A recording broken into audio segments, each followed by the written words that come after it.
Hello, everyone, and welcome back to another live with Friends of the Congo. My name is Sylvia Roboye, and I'm here with my wonderful co-host. Gary Tonzo, appreciate. And today we're going to talk about another extremely important topic, which is Congolese solidarity and unity when it comes to justice. And with this topic, we really want to highlight how important it is for Congolese people, for all of us, for people that decide to care about this topic, this conflict, to come together and work together in unity and understanding that we all have a common goal, we all have a common dream of justice and peace within Congo, but it is one that we cannot achieve without working all together and realizing that every single person has a role and has a key in terms of what they can achieve. Anything And else? and you said it all. And we're gonna have two incredible guests. The first one is the spokesperson of Genocost, as we call him, Papa Sly. So Mr. Sylvester Mido, Papa Sly. He's going to join us in a bit. And then the second guest, and Sylvia, if you can and tell us who our second guest will be.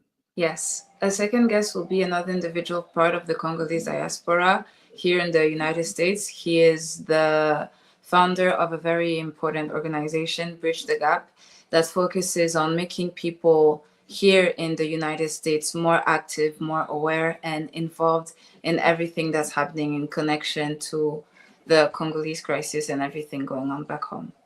And a part of this live today, we're talking about that solidarity, right? We have our first guest who is based in the UK, in the United Kingdom, in Europe, and the second is over here in the US. So two different continents, same issues, same struggle, and the importance of working together, literally, so that we can bring about that long lasting peace.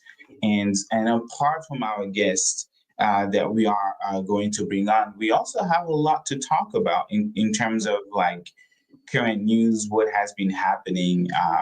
A few things that can come to mind. One is the concert for Congolese Solidarity that took place in Europe, and that was on the 22nd of April. That happened. I think we kind of like talked about it in our previous lives. A Yeah. lot of controversy behind that because originally that concert was scheduled for April 7th, which Mm-hmm. is also, you know, uh, by coincidence, also aligns with the memorial of the genocide in Rwanda. So a lot of pro Paul Kagame's folks organized, and when I say they organized, and they pressured the French governments, the local government, so that they would essentially cancel that meeting. So that which ended up happening. So fast forward, they found a new date, April 22nd, and that was last week or this past week, and very important for us to kind of like unpack. I'm not really sure in terms of like the veracity, but really like what happened, what was said. Maybe ask our folks, our guests, what they think about it, right? Like how they see things, and also um, uh, the visit, not the visit, but today Mm-hmm. at 2 p.m. Eastern Time, we had the Department of State, the Secretary of State, Marco Rubio, Honorable Marco Rubio. He was with the Congolese Minister of Foreign Affairs, Madame Therese Wagner, and then her counterpart of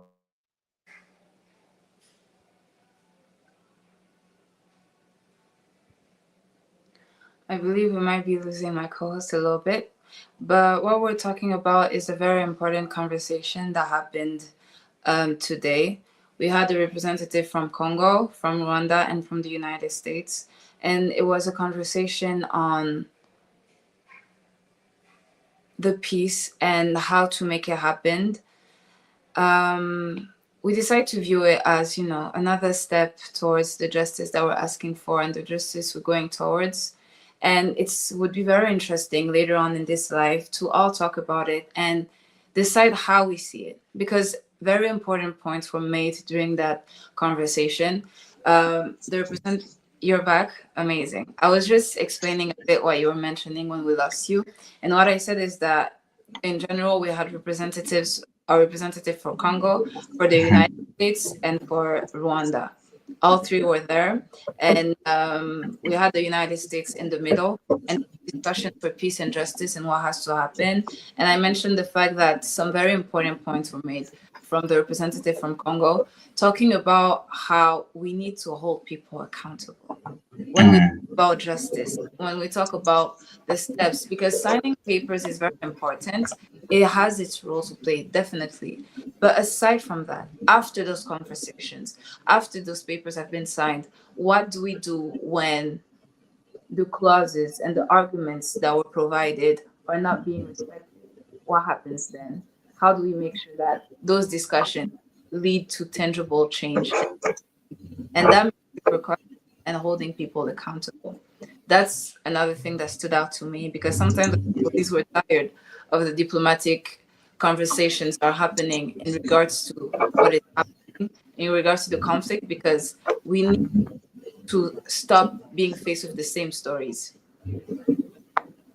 Yeah, exactly. Like accountability, right? Like they're gonna sign an agreement, a principle of agreement, and what will happen if any parties don't doesn't respect it, right? Like not just Rwanda, but also the Congolese government, because there was a lot of I'll say common ground, like things that they had to agree on. Like for example, Rwanda has been pressing and emphasizing on the security aspect of it, because they say that for them the FDLR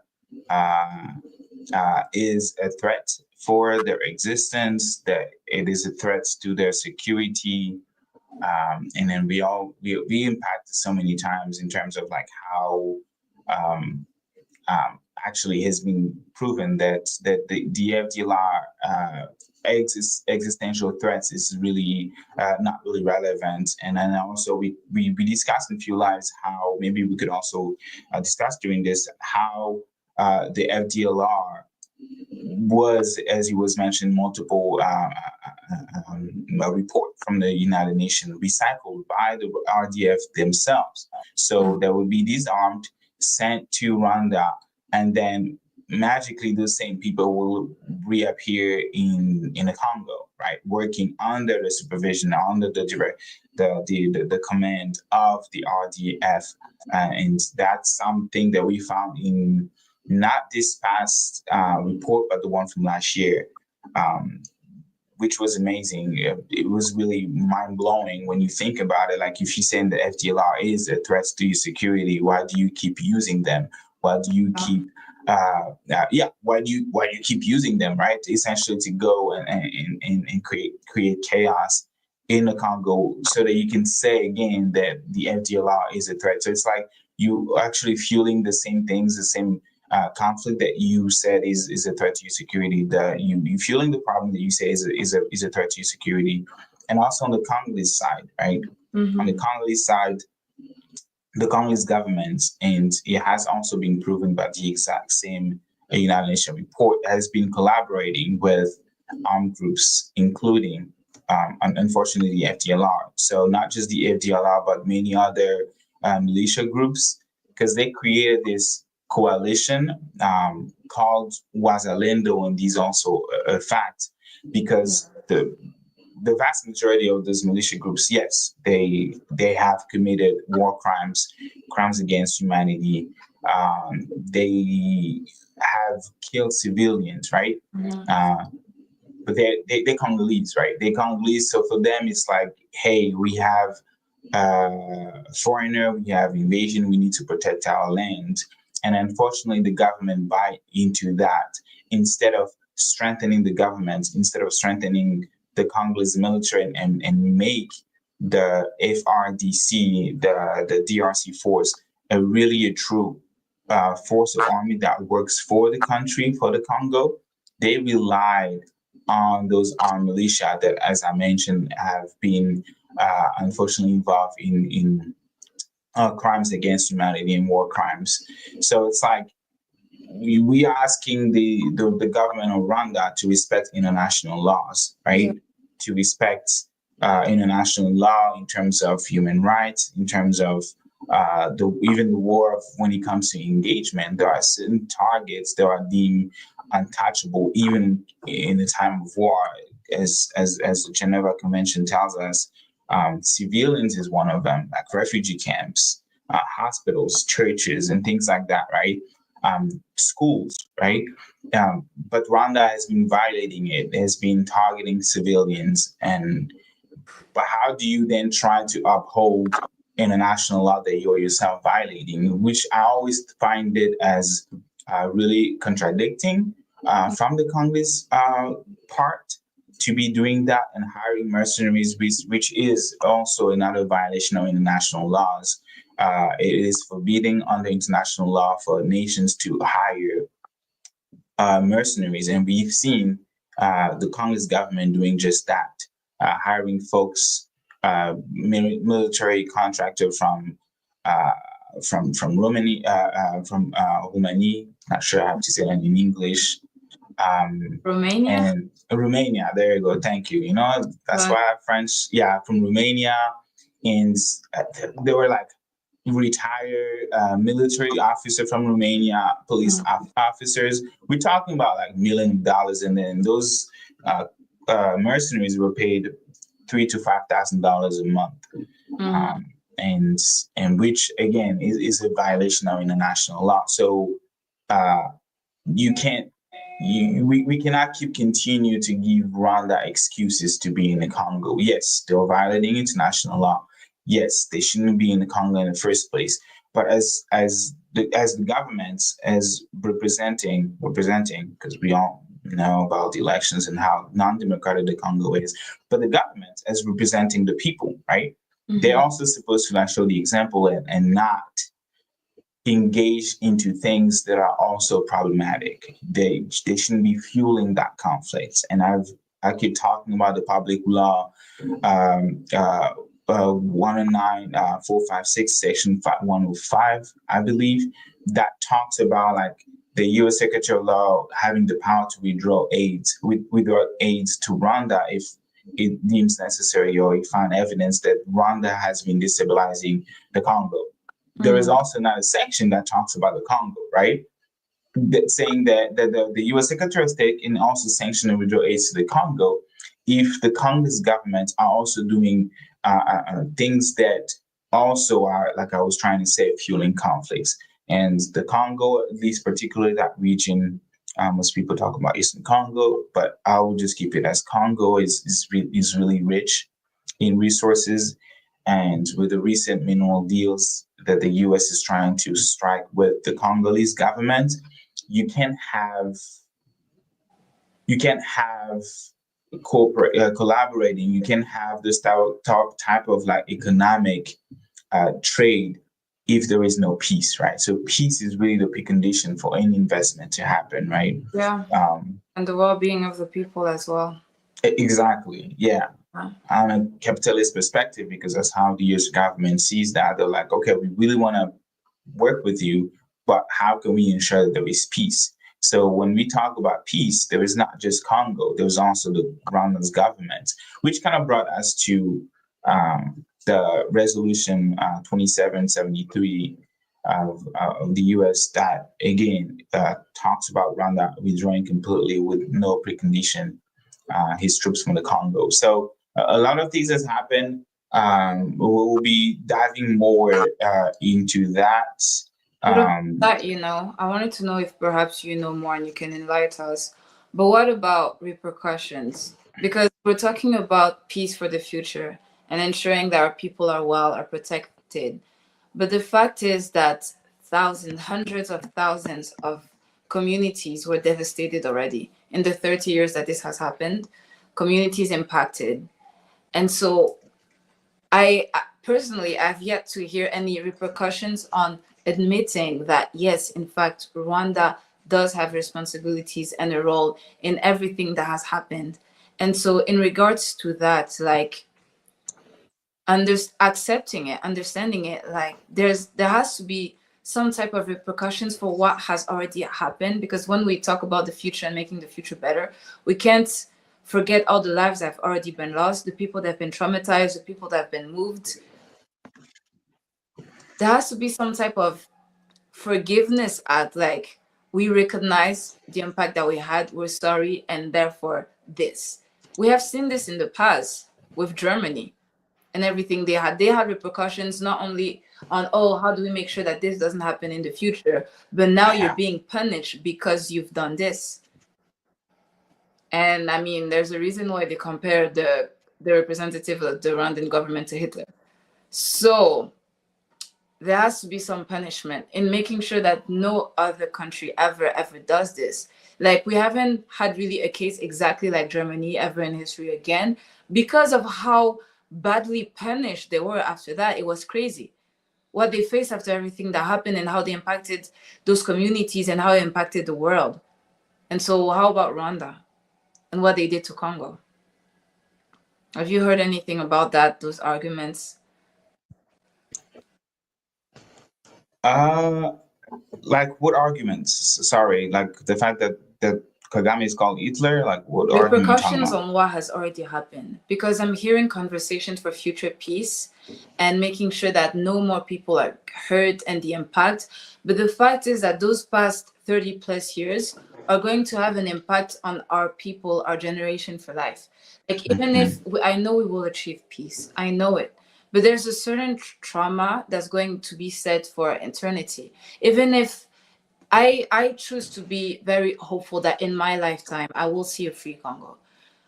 But even when that happens, that won't take the fact that as a woman, Congolese woman, there's a lot of trauma that all of us are going to hold, not even only the women, but also the men. Because growing up in an area where you know that 48 women are raped every hour, that rape is normalized, that your body is not your body, is a battlefield, that impacted the mindsets of many people, the fears of many people, what the people have experienced already. We have individuals that saw their, we said we don't want this to be too explicit, but just to look it up and the stories, it's pain that cannot be taken away. Even if we make sure that it doesn't happen in the future, what is going to be done to say that we acknowledge that this happened? We're not turning a blind eye to it. We're not forgetting it, because this is going to be part of our history forever now. Like, we can be free from it, but it will always be in our history. So in terms of recognition and like a sorry, we deserve at least a sorry. Something like that needs to be done. A sorry to Yeah, all women of Congo. A sorry you're to talking all, about reparation. Yeah, yeah, reparations, justice. Essentially, that's what you're reparation talking about. act. Yeah. Can you think we can play? I think I sent you the link. Do you think we can play that? Essentially, the deal that happened, right? And I want our folks to essentially hear, maybe on your end, because my side can be really tricky. Yes, okay. Let's see. Actually, let me do that. You can do it. I will. Yeah, I will try. Let's do it.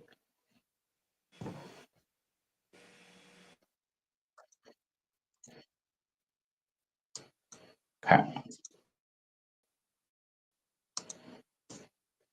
All right, guys, bear with me. Screen.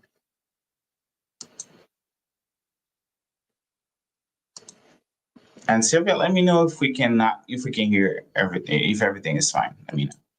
Yeah, for sure. I will. I'll let you know.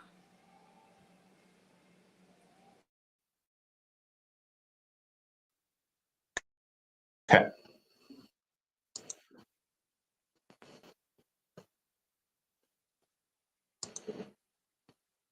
Can you see the screen? No, we cannot.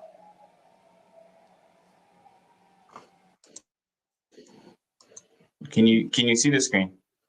Yes, now we can. Now we can. Do this. Okay. All right.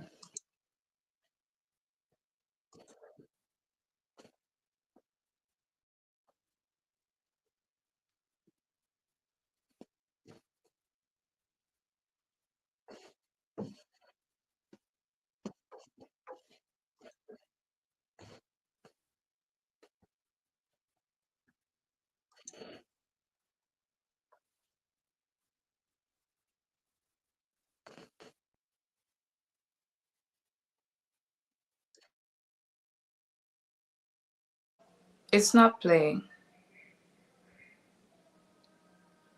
Yet, at least. You can't hear? No, it's not. We can't hear it, and it's not playing either. Oh, you cannot hear. Oh. All right. I'm not sure what's going on. Shut this down. Let's try again. Okay.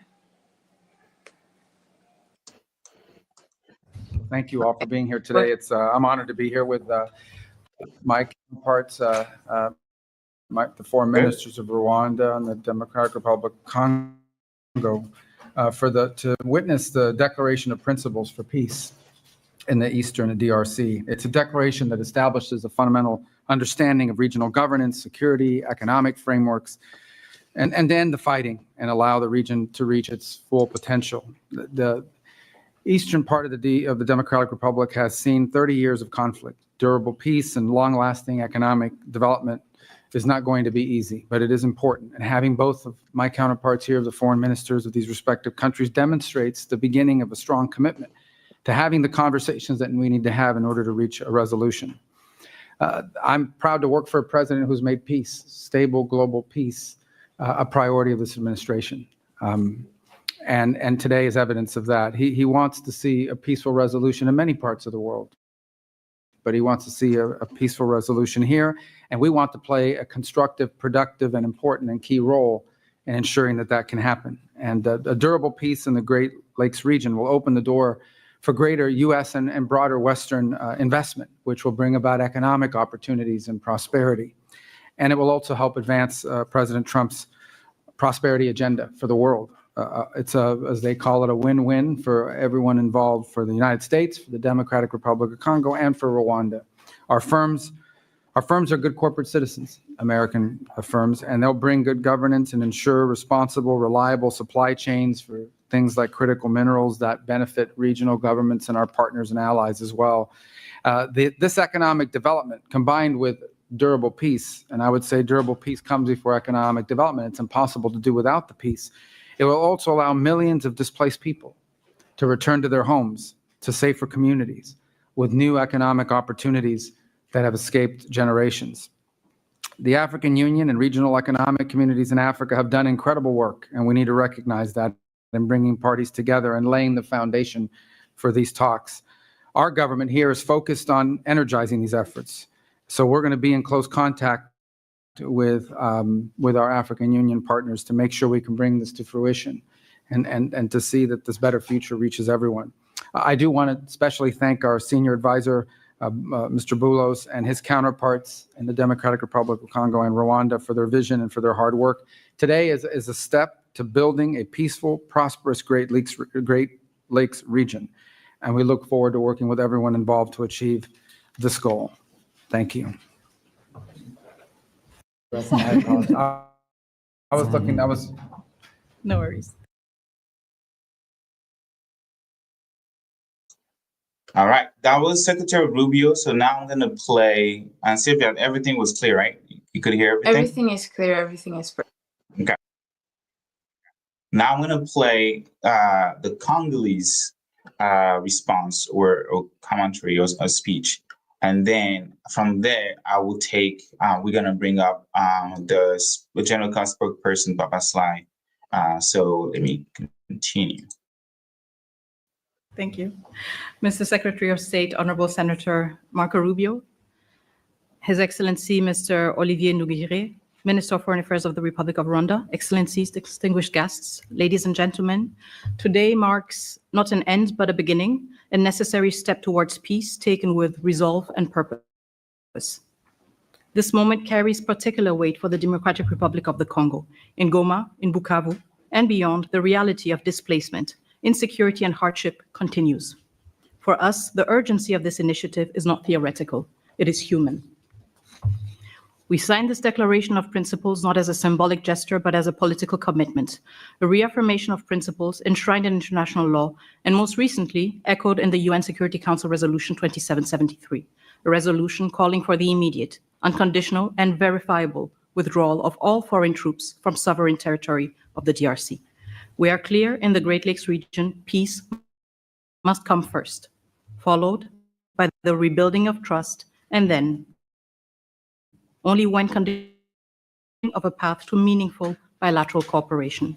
Too many past efforts have failed because sequencing was ignored and accountability relied only on good intentions. Clear commitments, measurable timelines, and consequences for non-compliance. This is the only way to restore credibility, not just among states, but with the people who are waiting for peace to become real. The signature of today's Declaration of Principles heralds renewed hope. It reflects the U.S. resolve to complement and support regional and international efforts. This initiative brings accountability and draws the hard lessons from past efforts that have failed to materialize. So the good news is there is hope for peace. The real news, peace must be earned, and it will require seriousness, transparency, and sincerity.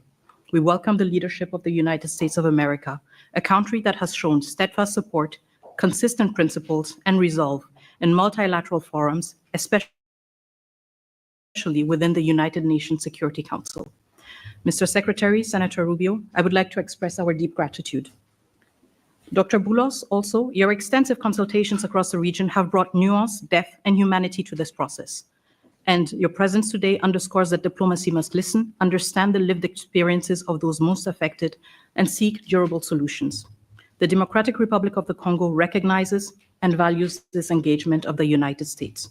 We are also encouraged by US-backed initiatives that promote secure mineral value chains and inclusive economic growth. These efforts reaffirm that peace and prosperity are inseparable. Each step towards stability is a step towards dignity, jobs, and schools. This is the promise of responsible investment and a principled partnership with the DRC, a country not only emerging from conflict, but also at the core of finding solutions to global challenges. To our countrymen and women in the Democratic Republic of the Congo, especially in the East, we know you are watching this moment with concern, with hope, and yes, with doubt. And you are right to do so. You have every reason to expect more than promises. You are entitled to actions that measure up to the suffering you have endured.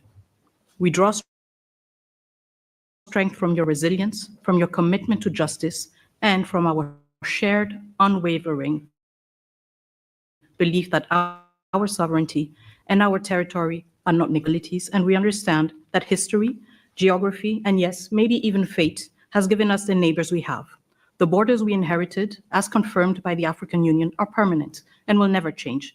But beyond these lines lie histories, families, and communities that bind us together.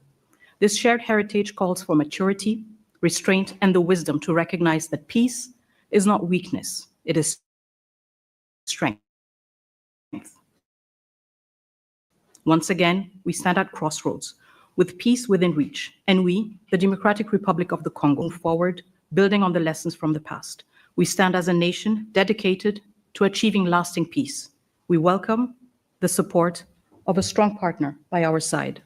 And I voice the solemn hope that all parties will seize this opportunity, just as we, the DRC, have chosen to.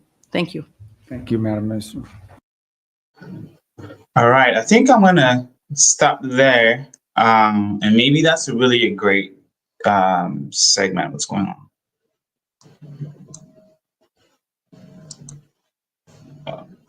Yes. All right. Really important. So maybe it's a great segment. Yeah. Yes, I think it's a great segment to pause there and then bring up our guest to kind of like help us break down this mineral deal, and also because we're talking about a mineral deal, and before that, the principle of agreement signed between Rwanda and Congo in presence of the U.S. Secretary of State and also the U.S. Secretary of State and also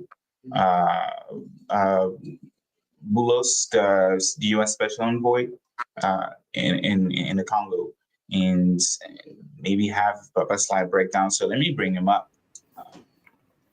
Hello, welcome. Hello, can you hear me? Papa Yes. Slide. Hello, Perfect. hello. Good to see you guys. Hi, Sylvia. Hi, Gaito. Hello. Do you want to present yourself to our audience? How you doing? I'm Yes. good. I'm good. I'm Yes, good. please, go ahead. Yes.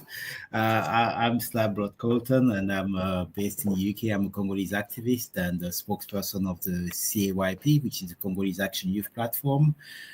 We are known for the Gender Cause campaign in the DRC, which is for the recognition of the genocide in DR Congo that has recently been recognized by the DRC government. And overall, I'm just a Congolese that keeps a close eye on the news, just like yourselves, and try my best to kind of make sense of sometime the very complex situation we are in. But yeah, I'm glad to join you guys tonight. Glad to Yeah, good. Yeah, good to have with us. Before we dive into the politics of our conversation, maybe like it will be a good idea maybe for you to like go over like CAYP, general cause. Who are you? Who like what is it? What do you guys do? I say you guys, but we, because I'm part of that. What does CAYP does, right? What does CAYP do? General costs, and we're talking about the minimals. If you can also break down general costs and why, when it was created, the general costs, and why you guys came together to essentially come up with that name. So you have the floor. Yeah. Certainly, that's not a problem at all. So the CAYP, first of all, stands for Congolese Action Youth Platform. It's a platform that was created in London around 2011, which was in the aftermath of the DRC election, where Tshisekedi, the father, lost to Joseph Kabila. And that election, with all of its controversy, created a lot of uproar in the Congolese diaspora overall, but particularly in London, which was often called as the motherland of the resistance, so to speak. So the Congolese diaspora was very active then and really got mobilized. And it's around that time that a lot of young people, including myself, started to kind of get engaged a bit more into activism. In the beginning, the CAYP was more a movement where a platform, should I rather say, where every Congolese could join, regardless of your political party, organization, or if you are just an individual. If you wanted to raise your voice about Congo and tell the world about what's going on, about the fact that we had experiencing a genocide back then. We just had our sovereignty stolen through some rigged election, and we were very unpleased about that. So to kind of have a platform where we could see CAYP was born out of the desire to kind of synchronize all this energy and have like a common platform where we could kind of speak to one voice.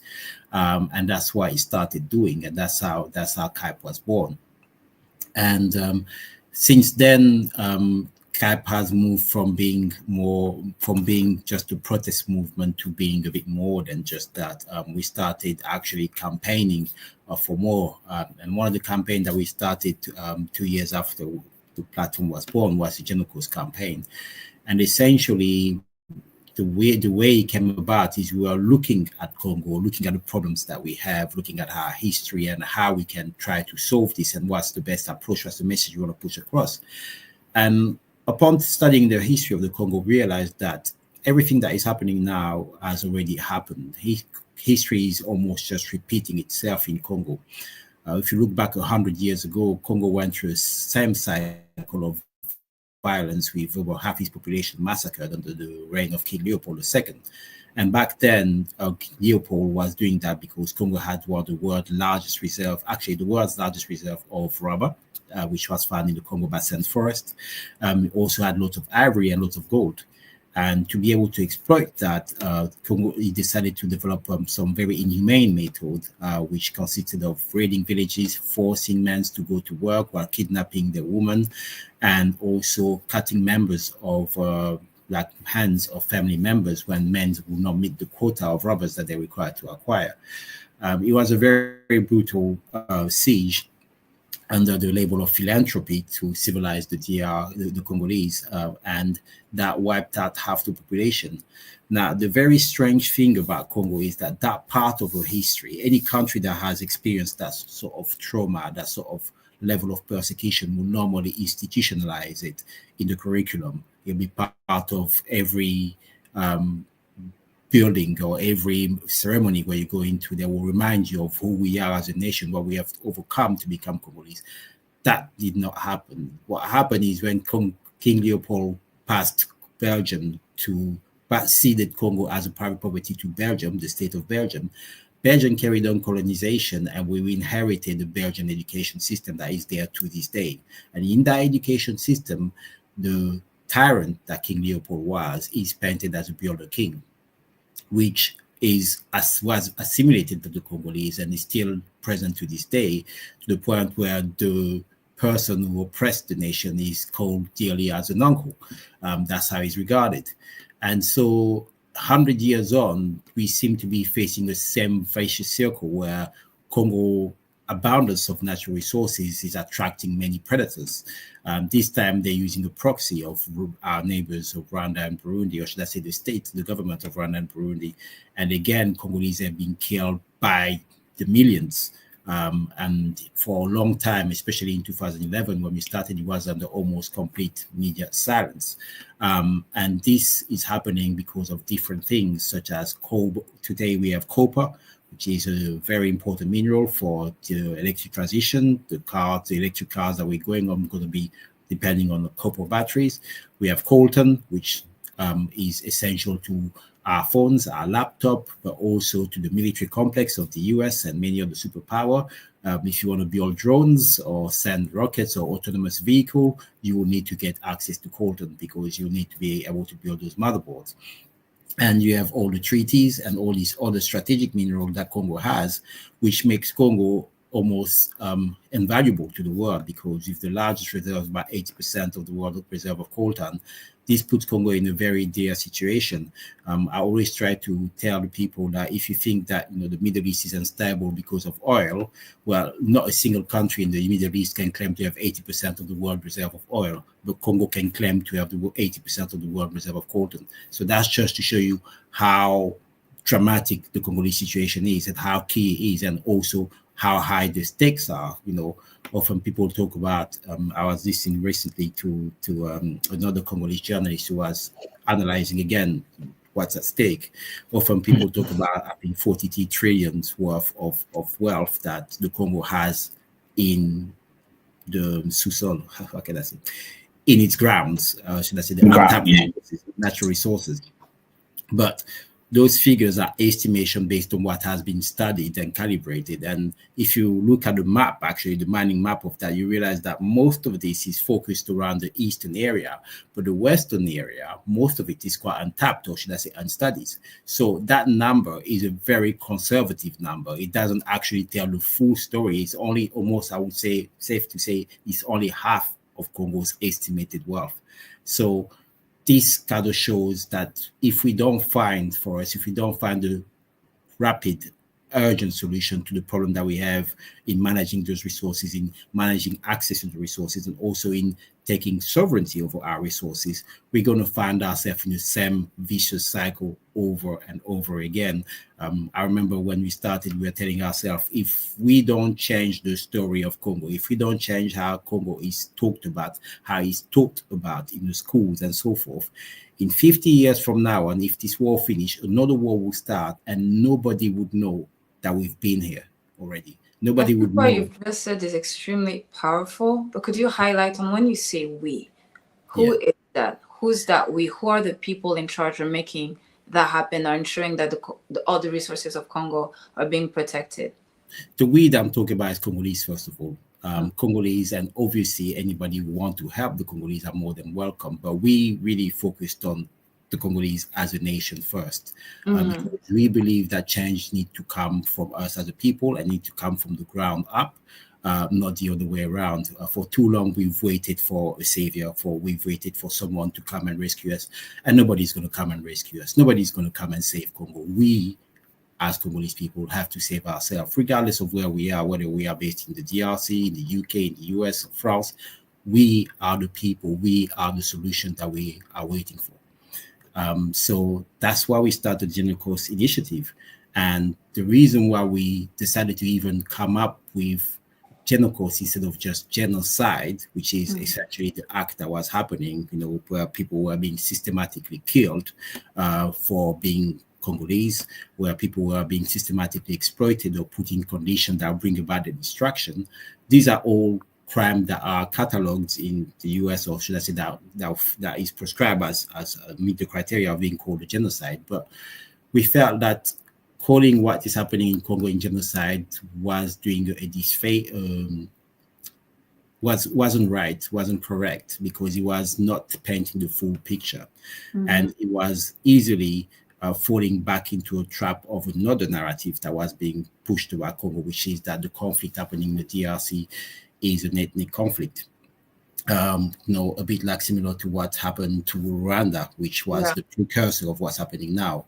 And we did not want to fall into that trap, because that is mislabeling. And actually, for me personally, I just believe that anytime the word ethnic is put when it comes to Africa, it's just a neo-colonial word to say it's black on black crime, so to speak, or it's African killing African because they are African.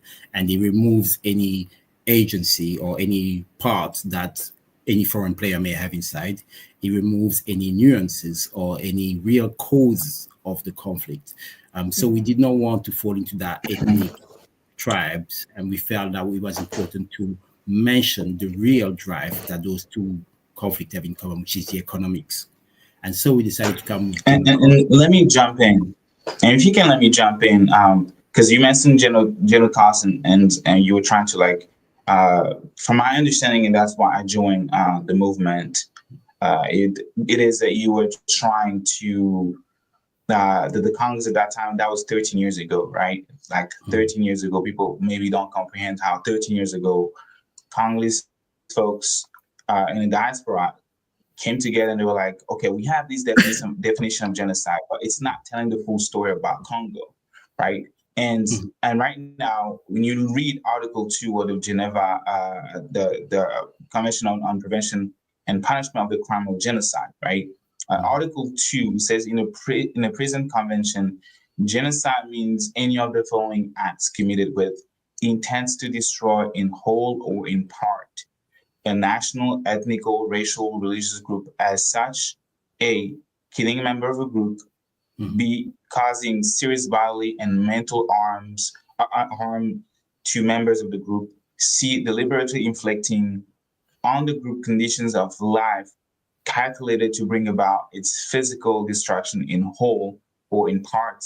D, imposing measures intended to prevent birth within the group. And in E, forcibly transferring children of the group to another group. So you guys came together, that was 13 years ago, and it said, wait a minute, this is not really, this is, even though this kind of speak to the Congolese conflicts, 30-year war of aggression now, it is still not telling the whole story, because, and we also see that in the resolution 2773, which was adopted on February 21st, right? And it's really important for me to really point out, and I'm going to toss the mic to you, Basla, to respond maybe on each point, how you think that those situations speak to the Congolese issue, to the Congolese problems. But I think it's on page 2, where it talks about, I'm just going to quick search it, where it talks about the root cause right here, underscoring the needs to address the root cause of the conflict, including the illegal exploitation of natural resources in the Eastern DRC. And to me, I look at this and I look at what you guys kind of challenged 13 years ago, and maybe tossing the mic back to you on those 5 points before we go back into kind of dissecting or breaking down the agreement signed between the U.S. between the Congo and Rwanda, and presence of the U.S. facilitated by the U.S. Can you speak to us on why or how you think that these 5 components of Parts of the Congo, to Congolese, the conflict in the Congo? Yeah, certainly. Before I start, I just want to mention a couple of things. So if you go back on the screen, you realize the first thing is that when they talk about the crime of genocide, is they mention the fact that you don't need to meet all 5 criteria. If any of the 5 criteria are committed, then you have a case for genocide. Okay. The second thing I would like to mention, which people often miss, is the part where it says the present convention genocide means that any, so as I said, any of the following act committed intend to destroy it in whole or in part. Because often people believe that genocide only applies when you destroy in whole. I've often heard the argument with people who don't know, or people who are supposed to know, that, oh yeah, if they haven't exterminated all of them, then it's not a genocide. No. The text is clear. It says in whole or in part, whether it's a national, ethnic, racial, or religious group.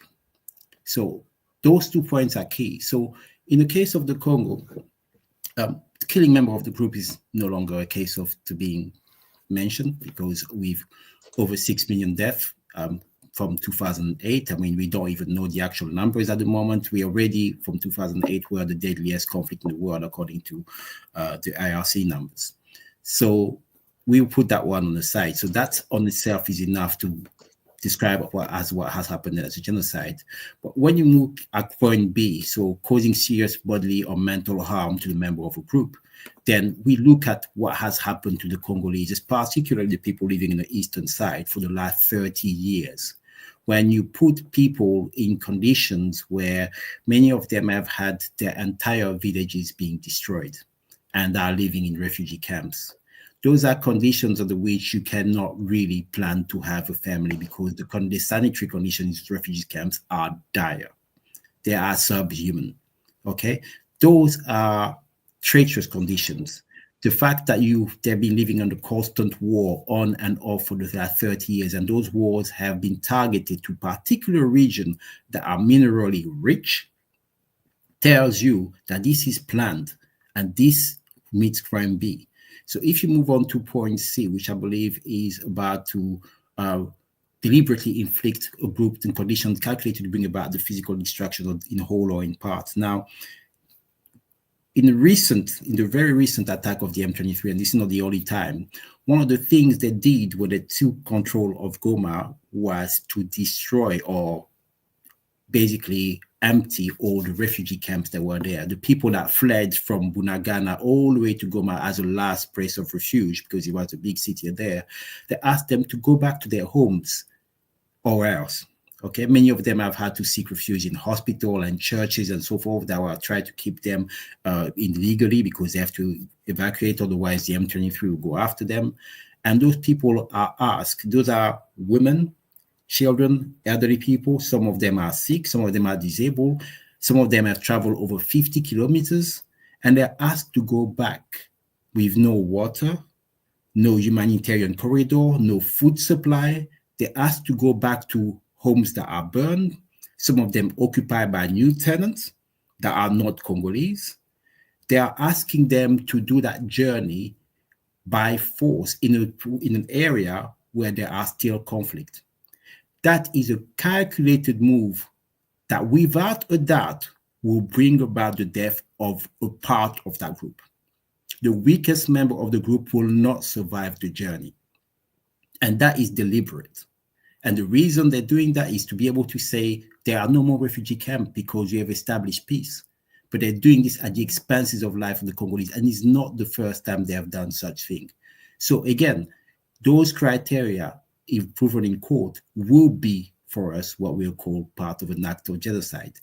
And on the point C, which is about to transfer the group of children from one group to another, again, when you're looking at the culture of child soldier, because one of the things that the M23 does is recruit en masse children or people underage to be part of their troops. We have seen recent accusations, for example, in Goma, of we've seen panics of people in school running away because they heard that the M23 were trying to recruit members of students of school. And we've seen also reports of bodies of student return that were allegedly forcibly taken by the M23. So that tells you again that they are transferring members of the community, the group, the children, the future of that community to be part of their rank or used as cannon fodder, which guarantees the extension of a group. And all of these criteria, if a single one of them can be proven in DRC, we can talk about genocide. But when you kind of can tick the box on every single one of them, you can find a reason behind every single one of those acts, and it's been going on for 30 years. You can no longer say that it's accidental. You can no longer say that this is just collateral damage or coincidences and so forth. These are deliberately planned attacks, and it's part of a move to depopulate the eastern DR Congo and to occupy those lands, grab those resources, and enslave those people. And we cannot just sit down and call it, oh, it's a humanitarian crisis, or it's a tribal or ethnic conflict. No, this is not what we are talking about. There is a purpose behind this action. The fact that Rwanda is making millions, or I've seen a sharp increase in its export of mineral, including gold and coltan, mineral that it does not have in significant quantity in its oil soil, tells the whole story. The fact that there has never been a shortage of supplier willing to buy those minerals from Rwanda also tells you a story beyond the region of who benefits from all of this. And we decided that this convention as it stood, or this word as it stands, was not enough for us because it did not enable us to talk about what kind of lays down beyond all of that, who benefits from all of this. And that's why we decided to call Genocost. And I'd like to say that many people often have misunderstood what we meant by Genocost because they think, oh yeah, Genocost is the label that we want to put to the Congolese genocide. And often jurists or people in the legal profession, lawyers will say, oh, you got this wrong. You know, you can't call it a Genocost because by law, Genocost doesn't exist. So you have to call it a genocide. And then, you know, you have to kind of comply to this. And we decided to challenge that view because we do not accept that in the 21st century, we should abide by colonial rules or terms that came 50 years ago to define our reality.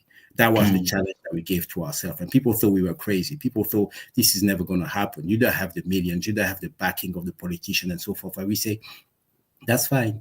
We have ourselves, we have our people and our conviction. And we will tell our story as it is because we owe it to ourselves. When Lumumba said that he trusts in the Congolese people that they will be able to defend the dignity and the integrity of that country, he was talking about us. And that trust in our people is the same. And we decided to go over there to say that that convention that we're looking at was written in 1948, if I'm not mistaken. In 1948, most of Africa was colonized. In 1940, there was no DR Congo representative at the League of Nations. There was no representative of Rwanda. There was no representative of most of the colonized world. It was a decision taken by winners to decide to make an example out of the losers, which was Germany. But it was carefully crafted so that it doesn't affect the most powerful nation, which is the biggest genocider in the world. It was carefully crafted so that the crime of colonization itself is not considered as a genocide, because if you think about colonization, it is the first Genocost in this world. Genocost is not new. What happened is not new. So that won't, this time I want to have just you. Think about colonization. That is the first Genocost that happened in this world. It is the first time a group of people decided to kill or exterminate another group of people for their resources, for economic gain. And that is why in that convention, that fact is not mentioned anywhere. The killing a group of people or wiping up an entire nation to get access to resources or land is not part of the convention. And that needs to change. We need to challenge that convention. We need to create something new.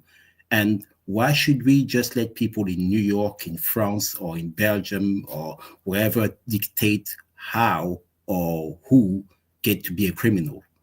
Why can't we do the same? That's so true. You know, something that really stands out to me, getting to hear you for the first time, meet you for the first time, and hear everything that you're saying, is how you put accountability and how you put the role. You're not waiting for anyone else to change what we're complaining about.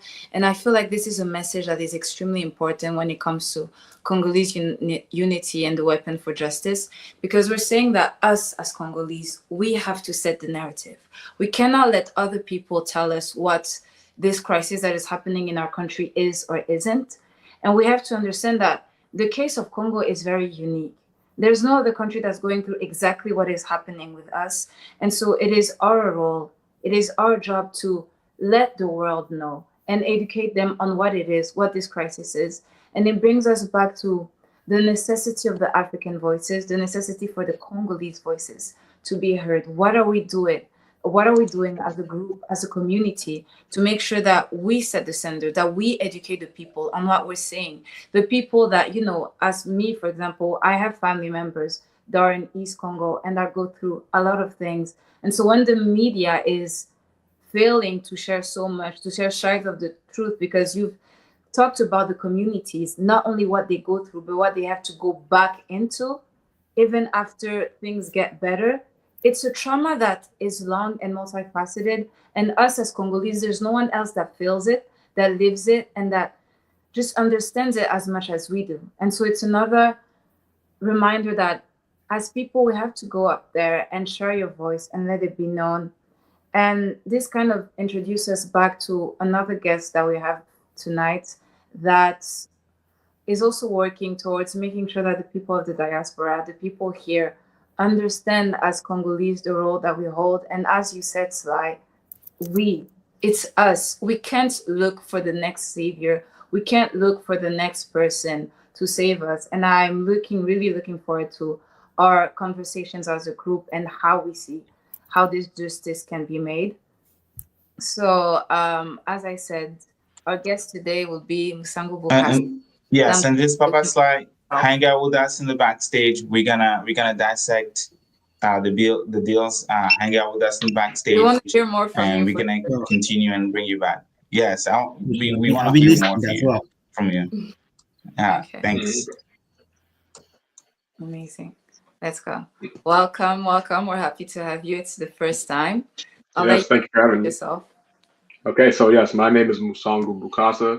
My cousin and I formed an organization called Bridge the Gap DRC with the idea that we believe the next 10 years will be incredibly important and crucial for the development of Africa as a whole. But specifically, we want to also help develop our country of Democratic Republic of Congo. We just believe that the diaspora plays such a key role in doing so. There's, like I just said, like even the previous host speaking just said, no country in the world has experienced this type of level of ill will against it the way Congo has. Congo is the biggest microcosm of just plundering of resources and destabilizing across the entire African continent. So I think that there's a sort of a weapon that we have here as the diaspora. We are Western educated. We have a good heart for Congo, and we have the desire to be able to develop it. So, how can we do that? Through Bridge the Gap DRC, we've been enlightening people on Congo because many people don't actually know the history, don't actually know what's going on, how it happened, what cobalt is, and what goes in their phone, how our resources are powered directly by Congo. We often say that if Congo were to disappear, overnight, that planes would be falling out of the sky, no more electric cars, our phones would not be processing anything like that.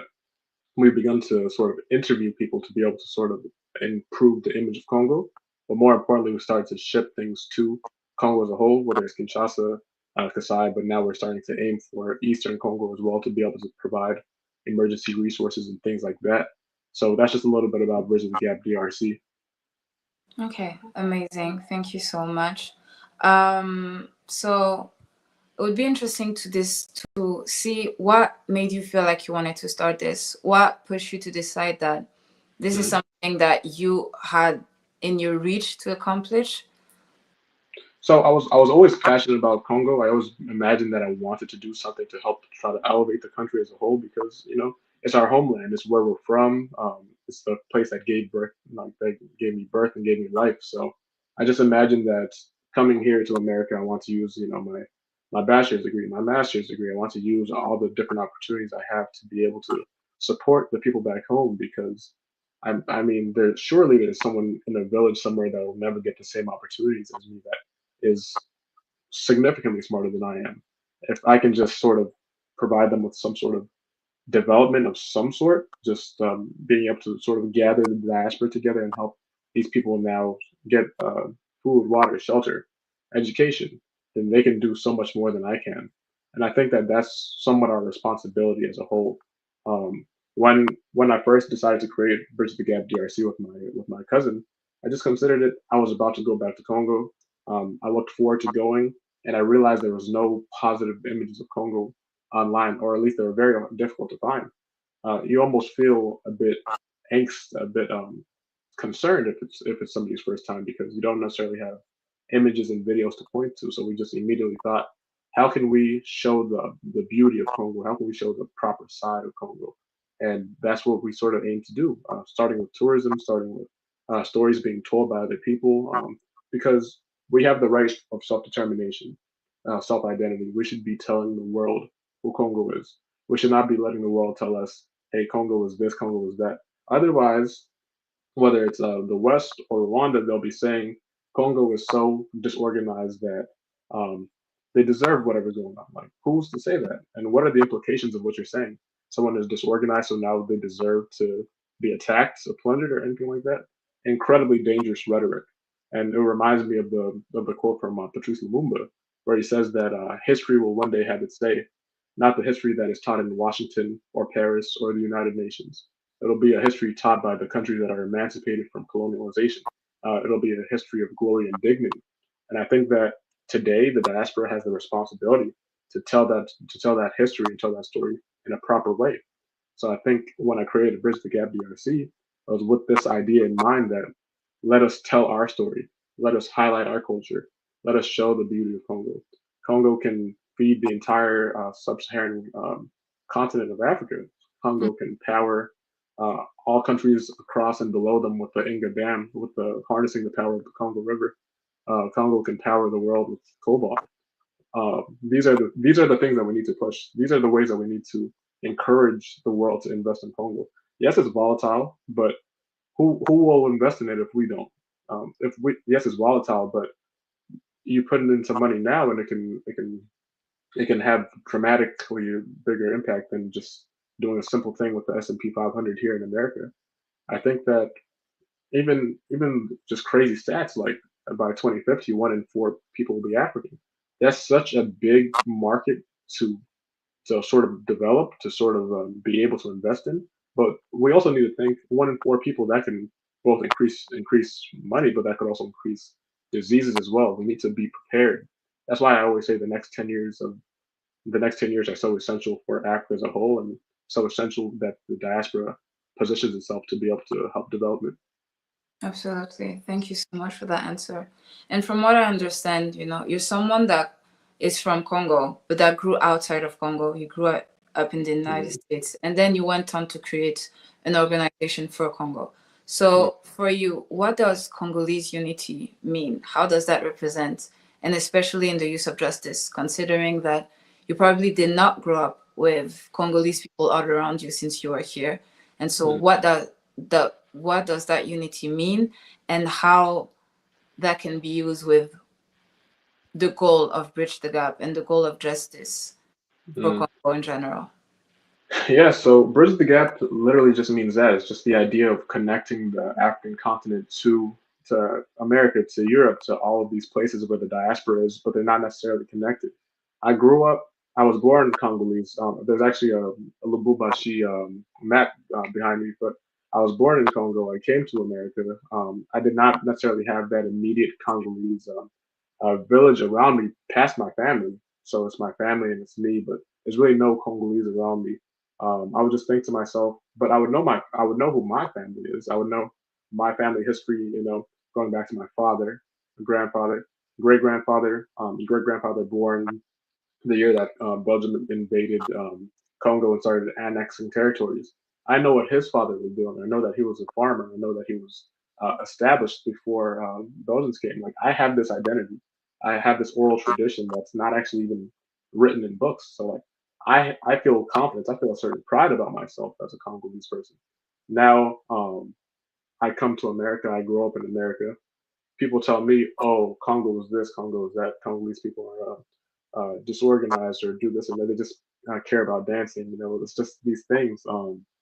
But it's not true. It's not true because I know 4 or 5 generations back stories, but these things aren't really written in books. There's really no Congolese authors or narrators, at least, that are being pushed in the West that show these things. What we have to suffer with is Heart of Darkness. Heart of Darkness. I really to this day question why I read it, why we had to read it. It's just they reduce Congolese in that book to just monsters. And what is the lesson of the book? Maybe colonization is bad because it affects us Europeans too.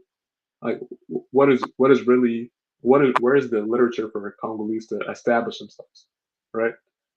King Leopold's Ghost, sure, but where's the day-to-day life? Where's the things to latch onto for pride, as a Congolese person? So that's really why we created Bridge the Gap DRC, to be able to tell our own story, to be able to really support that. And I believe that is the blood, and not even just the blood. I mean, this is Friends of Congo, not even just the blood, but the goodwill for the country as a whole is what makes somebody a friend of Congo, which makes somebody Congolese, which makes somebody want to connect and bridge that gap. Absolutely. Thank you. I would love my co-host. I was literally going to refer to you and then you unmute yourself. You see the connection. Nah, I was listening and I was letting you do you. But So I know that you also grew up.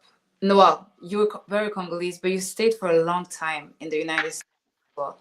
And a lot of your advocacy, you would do it from the United States, right? Am I right? yes. I came here. I was 19. I've been here for like what 12, 13 years now. Amazing. So yes, I have been influenced by, I would say, the American culture, living with Americans for the entire time I've been here. So there was that culture that came into play.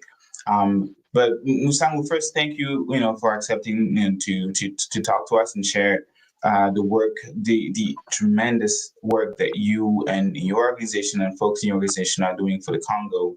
And obviously we had a lot going on, particularly today. So I'm also going to bring back Papa Slam on stage with the deal or the signature. Like, I'm not sure if you followed the news or even the beginning of this live. We had the Minister of Foreign Affairs of the Congo and the Minister of Foreign Affairs of Rwanda sign a principle of agreement in presence of two, officials of the United States. What do you think? And I'm also going to pass the mic to Slide. But Musangu, what do you think the Congolese diaspora here in the U.S. should be doing, or what role do you think that the Congolese diaspora should play when we see the discussion or the talks about this mineral deals that is about to be signed and those type of conversation? What do you think? What is the role of the Congolese folks, those who are here, just like you, just like me, like Sylvia, and thousands more? Like, what is our role to play into this? What do you think? Right. So first things first, I think that this mineral deal can be either very good or very bad, and some people are very concerned about it. But I've read a few books about just the idea of even having to imagine your country in the future, like Afrofuturism. Like we want to see a successful Congo later. We want to imagine that Congo is successful 2050, 2060, and a successful, powerful Congo has to have trade and partnerships with other powerful countries. So I believe that in some capacity, Congo will have to have proper relationships with other strong nations. So it's not necessarily the mineral deal that concerns me, but the underwriting that goes into it. How will the deal be structured? And that's sort of where I'm going with this. I think that the American Congolese, the European Congolese, we have a unique background where we both have a Congolese background where we might have been born there, lived there, and now we have this sort of Western education where we can sort of speak the language of the advocacy, speak the language of the investment, speak the language of just sort of overall cohesion between sort of international affairs and everything. So I think that if this deal is going to be formed, the diaspora should have, in some capacity, uh, an opportunity to lobby, to advocate, to sort of iron out details. I mean, why did I go and get my MBA? Why do people get their law degrees? Why do people get their international affairs degrees and even just peace building skills? We do these things and we harbor goodwill in our hearts for our countries. So it would be great if the entire diaspora could sort of be united in recommendations for the countries. So I think that's Yeah. a bare minimum. Thank you. Papa slide. Well, can you just repeat the question, sorry? So there was a talk that happened, I would say 2 p.m. Today. It was, I think, noon, maybe, noon my time. The signature, like this, the folks Rwanda, Congo, in presence of the United States, they essentially signed this principle agreement. What role do you think the Congolese diaspora, let's say in the US and even where you are in the UK, can play when those type of deals are being signed? What do you think is our role of those who were born outside of Congo from the Congolese heritage or Congolese parents? They still still have that heritage coming from the Congo, or those who grew up in the Congo and moved to the US, or in the UK or in Europe? What do you think their role should be? Are we talking about the peace deal, or are we talking about the mineral deal? Let's just both. let's just go with both. Yeah, the reason like the US said, there is no economic trade without peace, right? Like I think one is a precondition for the other. I would like to hear your thoughts on the middle deal as well, because you mentioned well, I know yours already, but obviously okay. The audience would Yes. want to know as well. But I was referring to Sly, because when you were talking, you mentioned the resources a lot. You mentioned how it impacts everything that Congo is going through. And so since you've acknowledged that to be such a big part of our conflict, which obviously it is, to you personally, as an activist for CAYP and for General Cost, what does this mineral deal bring? Does it bring happiness that we're getting closer to our goal, or do you feel like we're stagnant and it's not much improvement? Unfortunately, that mineral deal does not bring any good news from our analysis of the situation, because it is a deal that in principle sounds good. I will offer you minerals in exchange for protection. That sounds about right. Every country offer what they have for their protection, except that the DRC has a particular history when it comes to its mineral and when it comes to insecurity. And anybody looking at that history cannot willfully or willingly simply fall into that kind of simplicity. It's almost suicidal to do so. And I'll explain why. First thing first is every nation has only one thing to guarantee its security, and that's its army, its own military power. Unless you have the most amazing diplomacy in the world. And even then, you can only really reinforce anything in international law or in international diplomacy through your military power.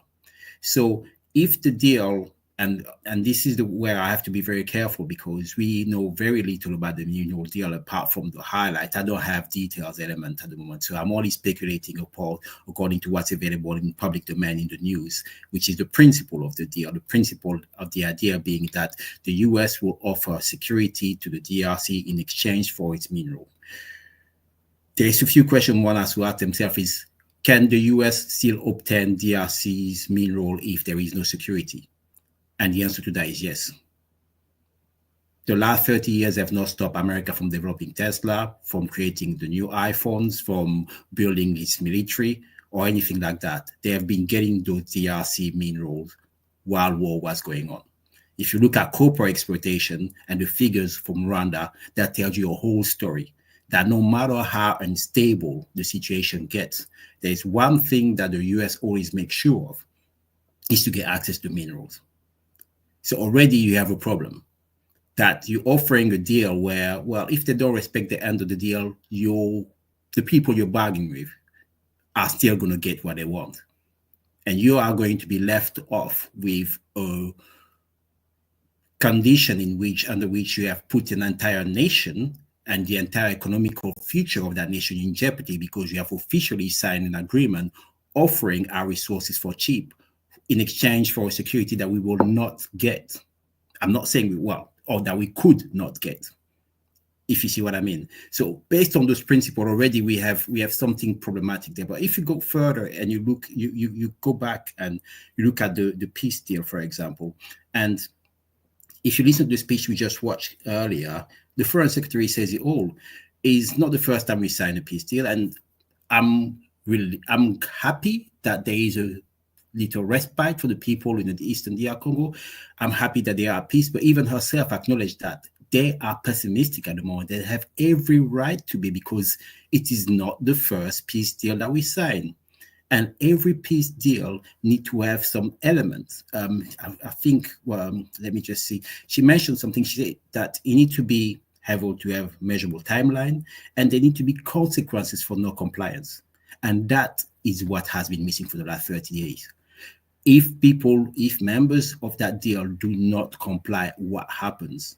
What happens when the Luanda Accord that was signed in Angola fell apart? What were the consequences? Were there economical sanctions against the player? Was there anything serious taken, or was it just all pretty word? What happened when Rwanda failed to abide by the last resolution asking it to remove its troops unconditionally from DRC 2 months ago in the UN? Were there any consequences? Yes, there has been some sanction. I'm not going to lie. They have been there, but they have been minimal. Has that escalated since? No.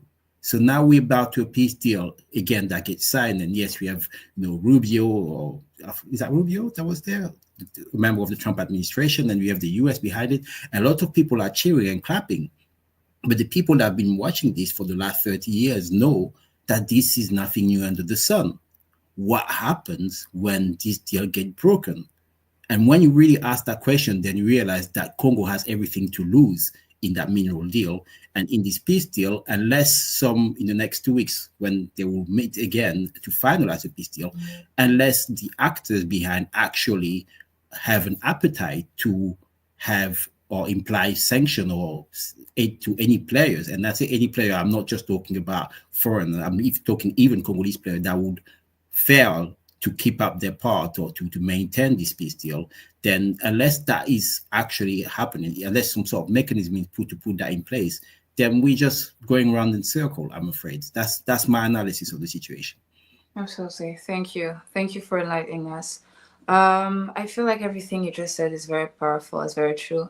It's arguments that I've heard previously from a lot of people. And even for me personally, it's always interesting to hear how people are seeing any improvements or any diplomatic moves that are being taken, because we all have a different perspective when it comes to how we're meant to achieve our common goal. Personally, my view has always been communities, public health, vulnerable communities, and how we ensure the well-being in our population. And for me, it was really on understanding how does that mineral deal provide us some safety and well-being of knowing that our people can finally breathe, can finally exist. Our people can enjoy their cities. People in Goma can be okay. People in Beni, people in Bukavu can simply just exist without the constant fear of not being okay. Because at the end of the day, it's not even only the east of Congo that's impacted, but it's our whole population. That people anywhere, Congolese within Congo or outside of Congo, can feel like my people are fine, and we don't have thousands of people dying every day. We don't have those crazy amounts of women getting raped, those young kids that are not able to go to school and be educated just so that they can be a part of providing those resources. Because when we try to understand everything that's happening, why is the bloodshed even there? Why is the suffering of our people a part of this exploitation? is because of the third party that they're using. Because at the end of the day, Western powers have been exploiting countries in Africa for hundreds of years. This is not new. But this form, when it comes to Congo, these specific forms of you're exploiting what we own, we're using another party that's benefiting from the exploitation.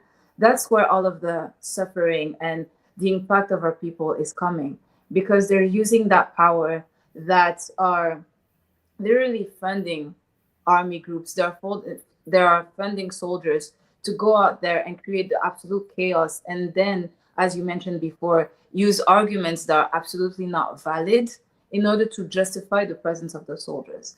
And so for me, it was a site hoping that maybe if we do have mineral deal, we don't need that separate party in order for them to access our resources. Because I feel like we all understand that we are not asking to keep the resources of Congo away from the rest of the world. That's not what we want, because everything is about partnership. But we want to make sure that Congo benefits from it. Because at the end of the day, although we have a lot of Western powers that are the ones getting our resources and using them, a fact is that Rwanda grew and strengthened and is the way that it is because it was a third party, because it was also in that involvement. And in my mind, I'm just trying to understand, why is it that that growth, that improvement could not have been Congo's? Why is it that that party, Rwanda, is the one that's benefiting from it at the cost of Congo? Why is it that those Western powers can't access the resources directly through us? And so maybe that deal will be a way. Well, we all know how diplomatic relations often give promises and not real actions. And I feel like that's a fear we all have. But if we have an actual deal that is respected, that is recognized, that allows for the resources of Congo to only ever come directly from Congo and no other source, there will be no Rwanda, no other country being the middleman for those resources, and it can come directly from us, and the benefits can go directly towards us, it could still be a step towards justice, towards improvement, and finally living as though our population is okay, our people are okay, they can just exist. Sarah, to kind of jump into what you're saying, comment on that, I think the question that I ask myself, and maybe our guests can kind of like help us answer that question, answer it, is we tend to be told ever since this conflict has started about what justice for Congolese look like, right? For different accords that were signed and passed. But justice means that you need to provide amnesty to those who raped civilians and women and enslaved children. You need to kind of like give them a blank check, right? You need to take them and enroll them in the army, in the Congolese army. You need to reward them with high official ranking position in the military army. You need to reward them with minister positions. You guys need to actually sit down and discuss and have dialogues. That's what they've been calling them, peace accord. They tend to tell us what justice means for Congolese. And obviously, 30 years later, we've seen the same people, same pattern, right? Like you get up, wake up in the morning, you take weapons that came from somewhere, because Congolese don't make weapons. Rwanda surely doesn't make weapons. So those weapons come from somewhere. And then because of a particular reason, whether it's ethnicity or financial, they start a war and then they kill civilians again. And we just repeat the same thing. And now we're talking about the mineral deals. And I don't think it is probably the first one. I don't think I've ever heard of a deal signed in presence of high U.S. officials. That's unique in that sense. But the principle of signing peace accord with Rwanda, including the deals, that's not something new. So what do you guys think of? Because I know, for example, Richard Gap, from understanding from listening to you, you wanted to more humanize the Congo, right? Like Congolese people, that the things that people appreciate about being in the US, about being in those developed countries, Congo has that. Congo has potentials, but also has people, right? And Papa Sla, you talked about genocide and how the Congolese people are being killed not because of who they are, but because of what they have, right? Like we want to remove they removed Congolese folks of their humanity so that we can be displayed out there that we are only disposable as long as we have our minerals. Like that's all people care about, right? But then I listened to what they were talking. I listened to the minister of Rwanda, the minister of Congo. I did not hear anything about justice. So, what do you guys think about mineral deals? Do you guys think that will bring finally justice to the people? Because peace, we have had peace for a few years, for 10 years, for a couple of years. We have had peace, but Congo has never known justice. So I'm going to toss it to whoever want to start the justice aspect of that mineral deals that will be signed. And if you guys have hope, what do you guys think?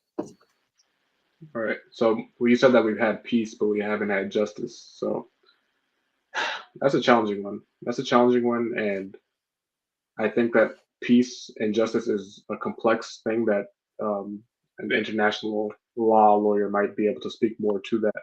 I think that right now there's a fire in Eastern Congo. There's a fire in Eastern Congo, and we need to figure out how to put it out. We need to figure out how to put it out. We need Rwanda's armies to pull out of Congo, and so that we could even start to have peace to even consider justice. My concern right now is that while this fire is going out, we are in such a rush to expunge it and put it out that we'll take whatever mineral deal that's given in exchange for security. Just put the fire out, and then we'll be okay. We'll be happy. I think that we need to, in the midst of the fire being present, we need to be able to look further as well. So what is the optimal path? It's not just a mineral deal to have peace tomorrow. I think that we want to avoid a case of being of like a parasitic relationship as well. So it's important that this mineral deal isn't like a means to an end. Like we need to structure it in a way that supports development, that supports X, Y, and Z. We need to structure it in a way that is able to strengthen the Congolese army. It's not just protection now, but it's building up and training soldiers as well. It's not just protection. Here's our resources. Protection, build these roads, because the things in the minerals in the ground in Congo it's $1 trillion economy. Whoever has these minerals is setting their nation up for success for another 100 years. So I don't think it's enough to just say, let's put out this fire right now. Congo should look like the premier African country if we accept any deal that puts out the fire and just hands over our resources. Nobody should be hungry. There should be no lack in Congo. There's already no lack because we really have everything we need. If we closed off our borders, Congo should be able to exist on its own with the agricultural supply that we have, with the resources we supply, with everything in between. So I would just say we need to have a sustainable mindset. We need to have a view that is, I'm going to put out this fire, but I'm also going to position this country to be as established as possible in the future. So what is that? What is that pathway? And is this the discourse that we're having in the meantime too? Not just stop cobalt supplies to phones, but how can we position Congo to be able to develop every single sector of its economy by strengthening it, by having all cobalt come out of Congo and Congo only. Maybe even mineral deal. Sorry, there's so many different ways that this can go, and I don't mean to just belabor the point, but a mineral deal where they're extracting resources should maybe have a finite timeline, and it should end with us being able to sort of refine our own minerals by the end of it. We should now be able to not have to send it to South Korea, to now get sent to this place, to that place, to now get sent to Silicon Valley. It should be in home as a result of this mineral deal. Absolutely. Thank you. Thank you so much.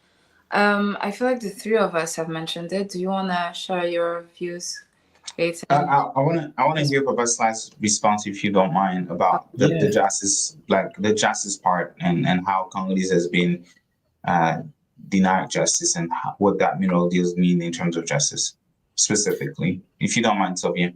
Yes. Of course. I mean, I have to agree with Musango in terms of what he says. I mean, at the moment, these deals are not really centered around justice. I'm afraid they're centered around peace and stability. And while they say there's no justice, no peace, we have to be looking at the reality on the ground. And the reality on the ground is that before you have justice, you need to have some form of peace. You cannot provide justice while the guns are blazing, while the bombs are dropping and the families are running away. That's simply the Talking about reality. ceasefire. Sorry? Ceasefire. You talking about Yeah. ceasefire? Okay. Yes. So we need to have a ceasefire and some sort of peace beyond the ceasefire, because even a temporary ceasefire is not enough to be providing justice. We need to have some stability first so that people can be heard, so that trial can be done, investigation can be taken. I always think that one thing we have to bear in mind, where with conflict and situation as complex as the DRC, justice requires a bit of patience. Just like peace, it needs to be built over time, unless you really want something very fast, very superficial, very ceremonial, which result in what you said, in giving people amnesty, giving people posts and stuff, and singing Kumbaya, and 10 years after that, the same thing starts again because so many grievances were not addressed. For us to really obtain justice, it will need stability. We will need people to have time to heal, and you will need for us to build, I would say, or restore strong institutions that will be able to take us in that path to justice. I'm afraid at the moment, from what I've seen or from what I've heard, this still is not one that is looking into justice. It is more one that's looking into restoring peace and stability. And for that, I cannot fault it as such. Should I say, I cannot condone it. For me personally, I think that it is important for our pieces to regain our peace, for kids to be able to go back to school, for people to be able to circulate again, for banks to be able to work so that people can access their money and eat and feed their families. And then we can look into justice. I think it's not we should not neglect justice, but we should know what our priorities are. Absolutely. Thank you for that answer.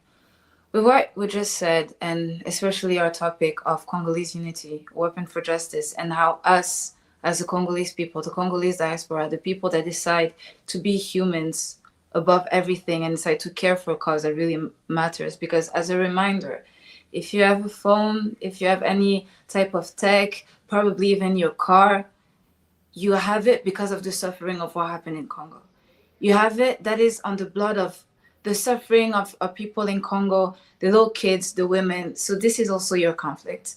This is also something that you must connect with because you're a part of it. And so on that topic, we understand that the mineral deals that's happening, the conversations, diplomatic conversations are happening, are probably not the best segue for justice.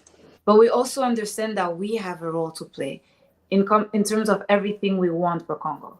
So considering what the deals could accomplish, and on the other side, what they probably failed to do on the side of justice, how do we make up for it? How do we make up from what we would expect from those deals that we don't see? That justice, that narrative, that long-term achievement. What should we do as the Congolese people, the Congolese diaspora, the people that support Congo? What is our role and what is our job and what should be done? And I would like to open the floor to you guys with your organizations. We have Genocos, CYP, Bridge the Gap. You're leaders of People for a Movement. And as leaders in that role, what do you see would be the best step for us as a community to take? If I may go, I think that what our role as a community and as a people is to hold our leader accountable for justice. We need to demand it of them. Only when we are complacent, only when we lay back and we just accept mediocrity, then that's what we get.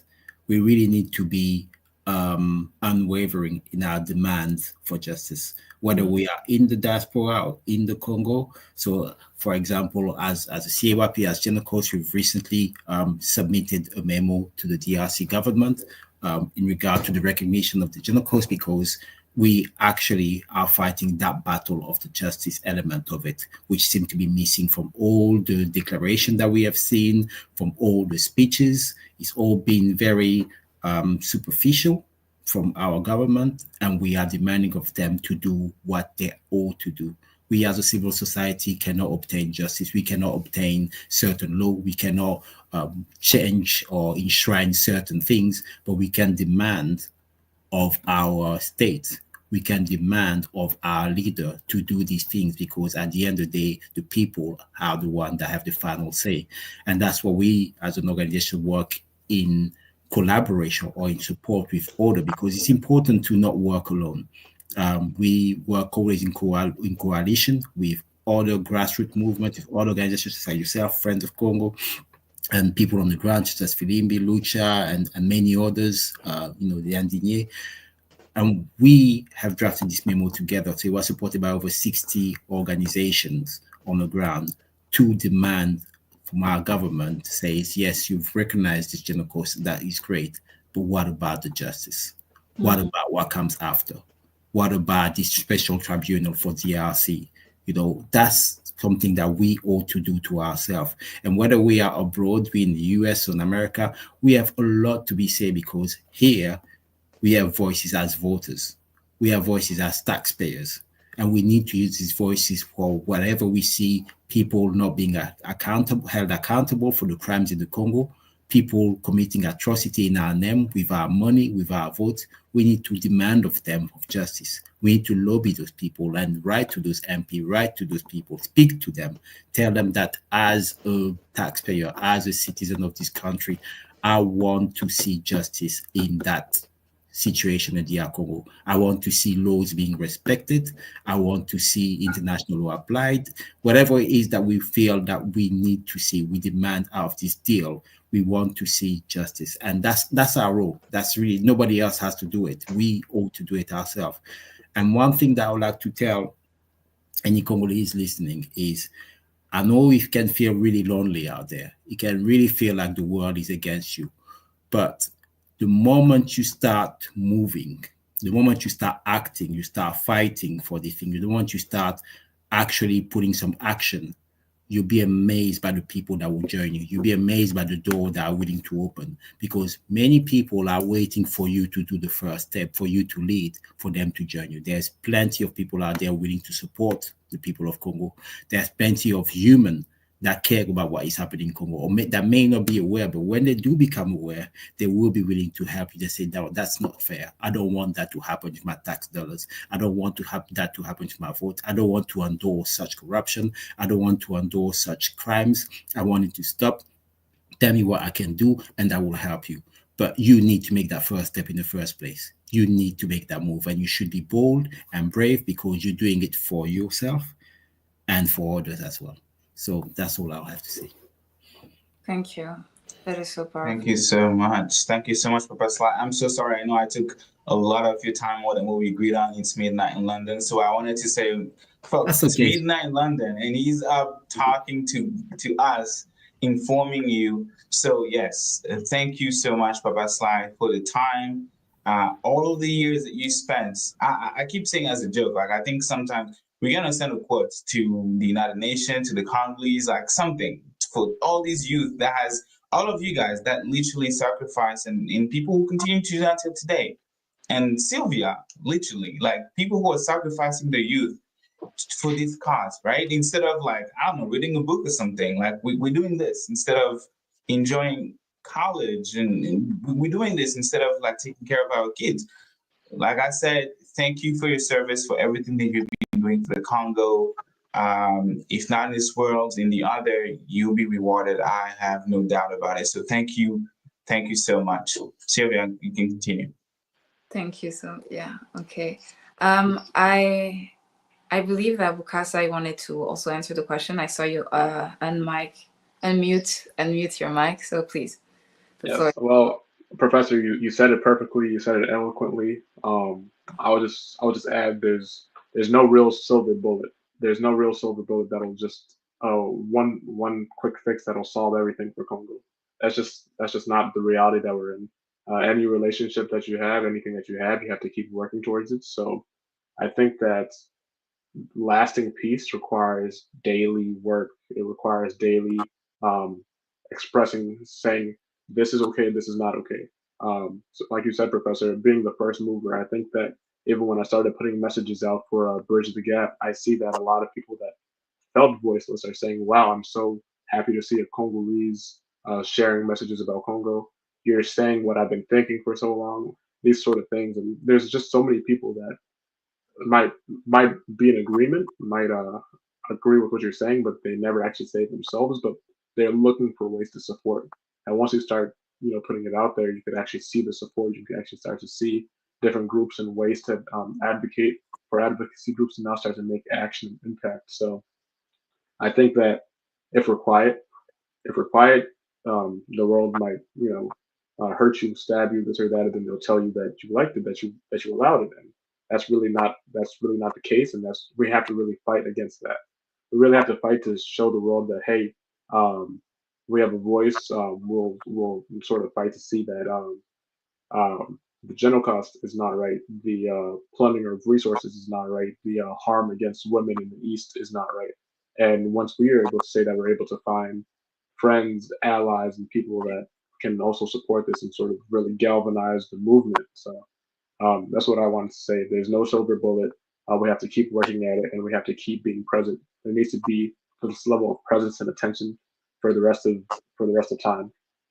Absolutely. Thank you so much. In hearing all of those answers, it just came to my mind that as we're talking about journey towards justice and Congolese unity, we kind of have people from different backgrounds.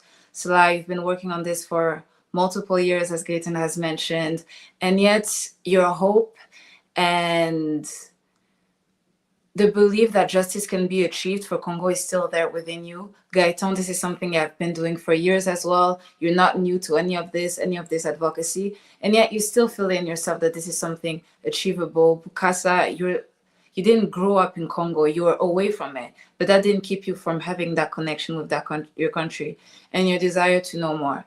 And I feel like this should be kind of a motivation for everyone that as a Congolese, as a human being, there's no reason why you should give hope. You should give up on hope and on the belief that things can get better. I don't know about you guys, but me personally, I cannot count the number of times I had conversations with people and they just give up on Congo. People from older generations, different backgrounds, I just say that at this point, because of the government, because of this and that, they give up on the hope because things have been looking really bad for a while. Everything that we're seeing this year is not new. And they give up hope. And it's hurtful. It's very hurtful because we know that we all have a role to play. Even if it means educating a few people, even if it means sharing the stories with one or two people, we all have a role that is important. And the more we have people that give up hope and the more we have people that decide that things are not going to change, they become a part of the reason why nothing is changing. You become a part of the reason why Congo is stagnant and things are not getting better because you've decided that it's not going to, and you decided to take yourself out of the equation. I mean, Gaëtan, you always mention the fact that I'm giving up on my youth or like I'm too young and everything. But at the end of the day, the Congo that we're going to see in the next years is going to be ours. We're the ones that are going to really live in it. It's the one that's going to impact your life, who you are and how you live your life. And if you give up on it, then you're giving up also on the future generations, our kids' kids that deserve to see a prosperous Congo.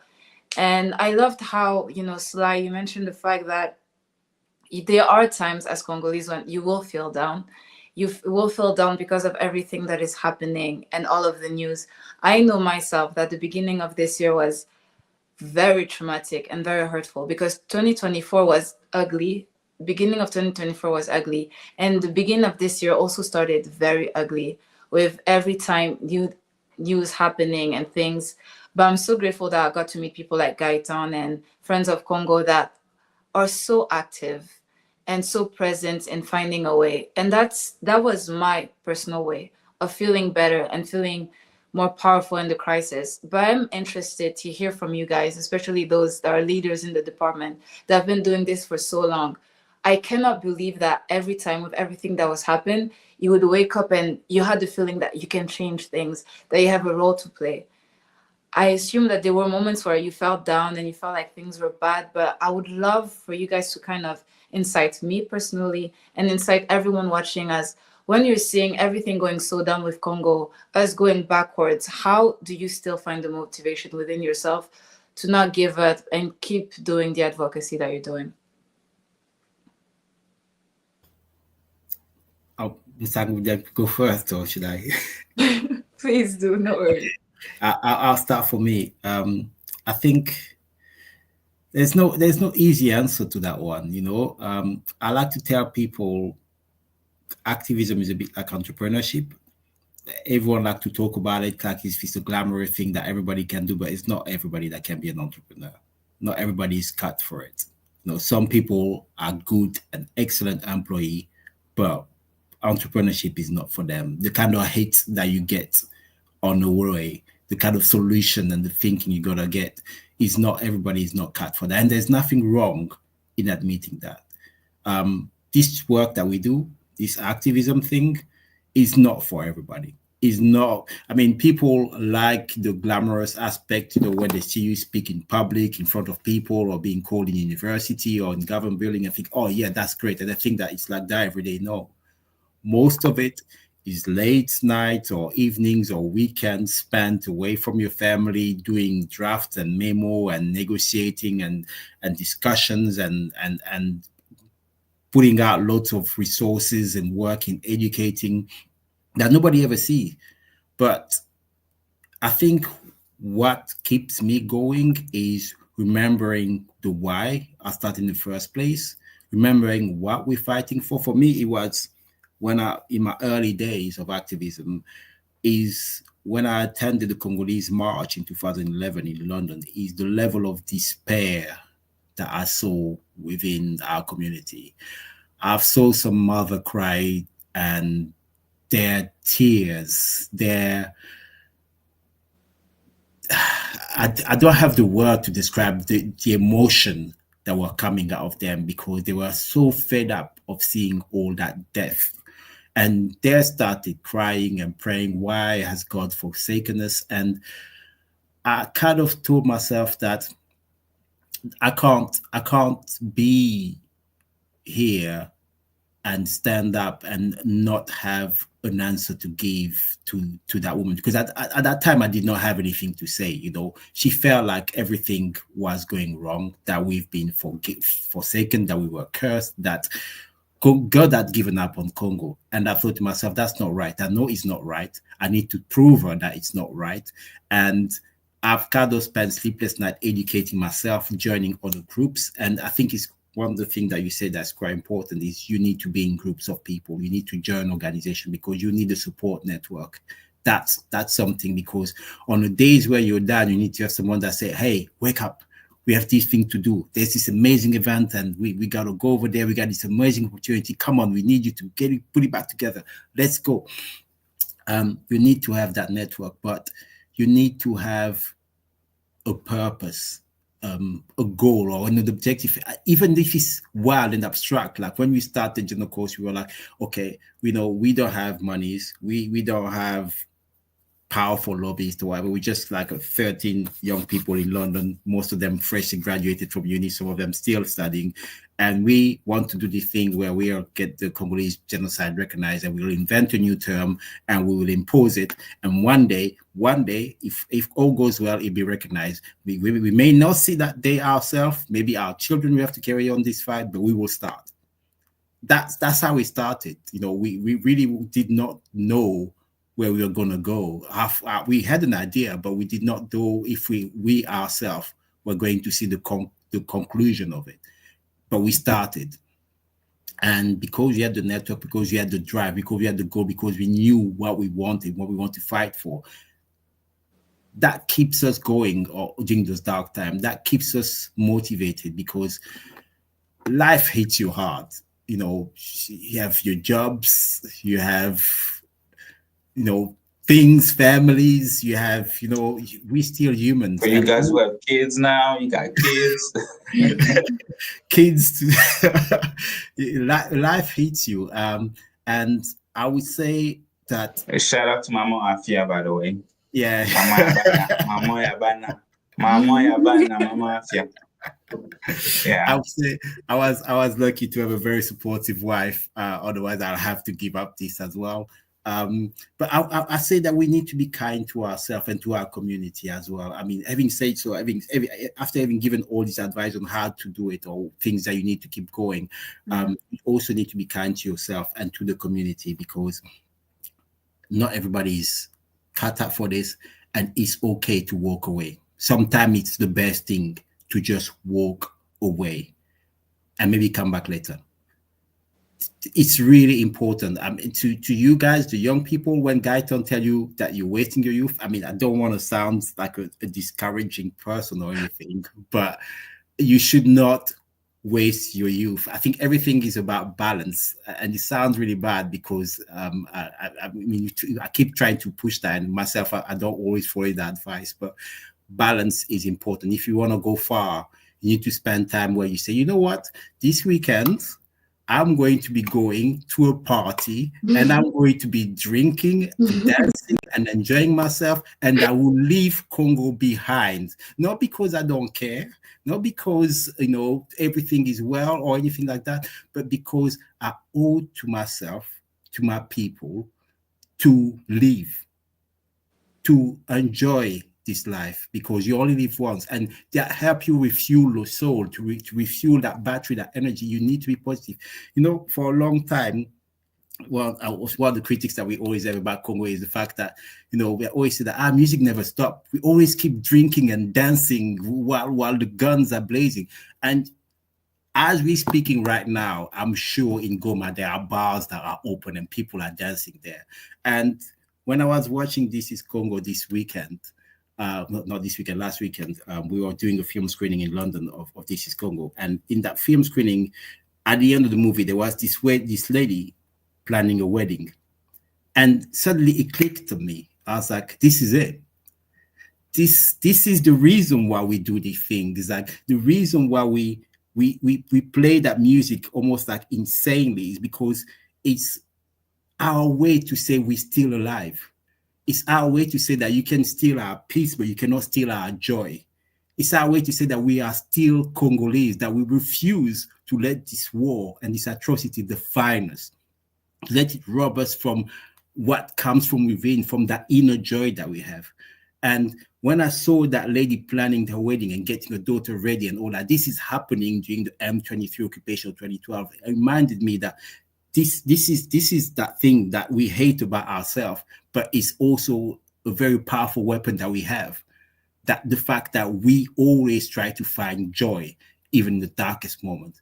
And so to all the activists out there, don't feel guilty when it's time to party, when it's time to go to a wedding, when it's time for your child's birthday.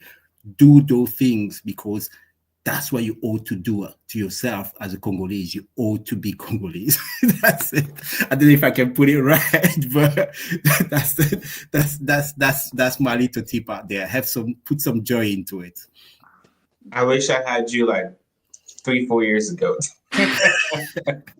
Yeah, that would have been a really good advice, because, you know, and you're absolutely right. I think self-care is something that is very important, particularly in this field. I don't want to just say activism, but when you work in environments where you encounter people that face injustice all the time, right? When you see what death brings to people, what war brings to people, the damages that cause, right? Like you at some point, you also need self-care, like think, pause, reset, right? And like you mentioned that you have a really supportive wife, and I've sometimes called Brother Maurice our executive director and say, when you do all this, like, how does your wife do to, like, it's like, she understands, right? She knows that I'm here, I'm not going anywhere, but the work that I'm doing is also critical. And when I do pause, that's why we have volunteers. That's why we have people. That's why we call Friends of the Congo. That's why we rally and organize, so that there are more of us doing this work. So knowing when to pause, I think it's very critical. It's very important. Knowing when to pause, and why am I saying this particularly? Because another thing, and to answer Sylvia's question, what makes me have consistently hope about the Congo is because I know from hearing your story, the story of General Cost that you guys started 13 years ago, knowing the story of Mandela when he became the first Black president of South Africa, that he spent before that 27 years in prison, knowing the story of African American, Black American, before they had the first African American president in 2008, you had MLK 40 years ago. So struggle, like someone said, I don't remember if it was you, Papa Sly, or Mr. Bukasa, takes time, right? Justice takes time. And if you took General Cost 13 years just to have the president of the Congo even mention that word, if you took 27 years of an African nation to have the first Black president, if you took 40 years to African American to see the first African American president, who are we to expect justice to come this quick? And because it's going to take time, we also need to be ready. Like Papa Sai, you tell me that all the time, that activism is a marathon. It's not a sprint. Pace yourself. And with technology, with cell phones, where we can literally stream a genocide, where we can see people die, you are here in the comfort of your house, but you can see someone from Goma being slaughtered. We are becoming a generation of traumatized people, right? Then within the midst of all that trauma, what can we do to heal? Or what can we do to move forward? Because the path for justice is a long path, it's a long one, and it takes time. So that to me is what gives me hope, that to know that the work that we do today, like you said, one day when you guys started Genocast, you were not thinking that you will be alive to witness that, right?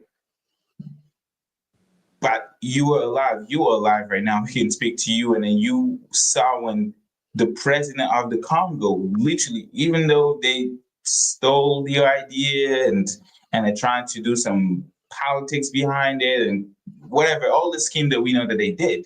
But the fact that the president of the country stood and then used a word that you invented 13 years ago, I'm pretty sure that you felt proud of yourself, of the work that you've been doing.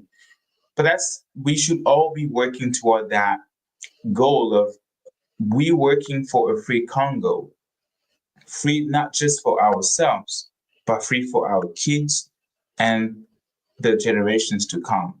And to me, that is what gives me hope, apart from having an understanding wife. So yes. So yeah, that's to me my answer. I'm not sure, Mr. Bukasa, if you want to kind of like answer Sylvia's question. Yes, it's your answers were great. Your answers were great, and I don't know if I'll have as thorough as a response. I also don't think I've been doing this nearly as long as you have, but I think that I would say the thing that motivates me, I think that I view Congo as sort of a child that has so much potential that just sort of needs to be nurtured to sort of arrive at that potential. And that's an example of sort of all of us. We all have this sort of potential that must be nurtured. And I want to be able to do that. I think that Congo's status, where Congo is in direct relation to sort of where the Congolese are. So we want to have that dignity, that self-determination, that capacity to determine where we're going, who we are, mentioned that sort of we matter, we matter even despite maybe a bit of dysfunction, maybe despite a bit of X, Y, and Z. And we're not necessarily trying to solve these problems to prove that we matter, but knowing that because we have these tools, because we are who we are, we have this identity, we should have the capacity to be able to sort of improve the country from where it currently is. And I just believe that we can do that. I believe that the frustration is a symptom of the fact that we believe we have the capacities to change the country. The sadness, the anxiety, the worry that even the God, why did, like that woman saying, God, why did you let this happen to us? Boom, boom, boom. I just think that that is just proof and symptoms of the idea that we believe that there can be better and there should be better. So we work hard to try to arrive at better. So that's really what motivates me, knowing that we might not be there yet, but it is a possibility if we stick to it. So let's stick to it. Wow. Sylvia, any comments? Well, I'm very happy I got to ask the question to all of you guys because I honestly feel a lot better and extremely motivated and extremely inspired by everything I heard from you guys' experience. It's very interesting. And I hope that, anyone in the audience listening and wanting to be more present when it comes to advocacy for Congo, I believe that they'll also be very motivated by what we heard from Sly, from Gaetan, from Bukasa, that activism is amazing, it's possible, and it's not supposed to take away from your life, it's supposed to make it better. You mentioned the moment of pride for Jinoko, saying that award that you created was recognized by the government, even if it took years. It's something that you were able to accomplish in your lifetime, that you can look back and see the impact that you're having, see the people that you're protecting, helping, raising awareness on. You're having an impact that is so much more about just your life, but it's about the life of the people that deserve to be seen, that deserve to be heard and protected. And you're just showing your selflessness. And I know you mentioned that you have to also live your life and enjoy it. And that's very true.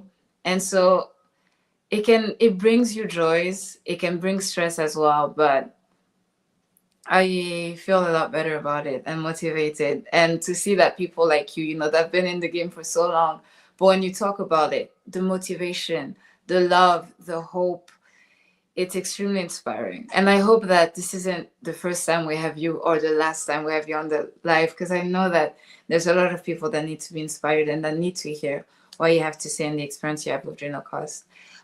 We are very close to ending. I want to say thank you so much for your time, especially you, Sly, because I believe it has to be really late in London right now, and yet you're here. You don't seem tired at all. Gaetan told me about the time difference, and I didn't believe him at first because you don't seem tired, you don't seem anything, you feel energized, you're being motivational. I don't know if I could be that motivational so late in the night. And I'm sure you must be a busy person with what you do for activism, your personal life, and yet you're there. It's very inspiring. That's fine. I'm energized by the people around me, so that's fine. We used to this. Amazing. I like having conversation about Congo. Is what I feed on. I remember when I was working in the same company, we had a personality test, and mine came out as yellow personality or sun personality, which were people that feed off the energy surrounding them. So I feed of people's conversation and so forth. So I'm perfectly fine. And it's Friday, so tomorrow I can sleep and chill. Although I'm going for a run, but oh wow, just doing it all, being perfect. Yeah, that's great. But we are close to concluding. But before we end, and obviously, you guys don't have anything to say, I wanted to make sure that we do address some of the comments that we had and some of the things people said. Because in our lives, we have the speakers and the people here, but we always want to make sure that our individuals watching from wherever you are, this is our conversation. We want people to tell us what they think, obviously while being respectful and considerate to everyone. But we want to hear everyone's voices and see what people are saying. Gaetan, if you have any specific comments that you've seen that you want to address. The specific comments, there was one question regarding Blackwater when I was talking about the mercenary. I forgot to put out, but yes, especially even Blackwater, is a violation of international law. I think it's Article 3 of the International Convention Against the Recruitment, Use, Financing, and Training of Mercenaries. It was adopted on December 4th, 1989, and Article 3 is very telling. It says that a mercenary is defined. Let me see if I'm not gonna. It says Article 3. A mercenary is defined in Article 1 of the present convention. Who will participate directly in hostility or in concerted act of violence, as the case may be, commits an offense for the purpose of the convention. Nothing in the article limits the scope of application of Article 3. And Article 1, when it actually reads to kind of like define what who mercenaries are.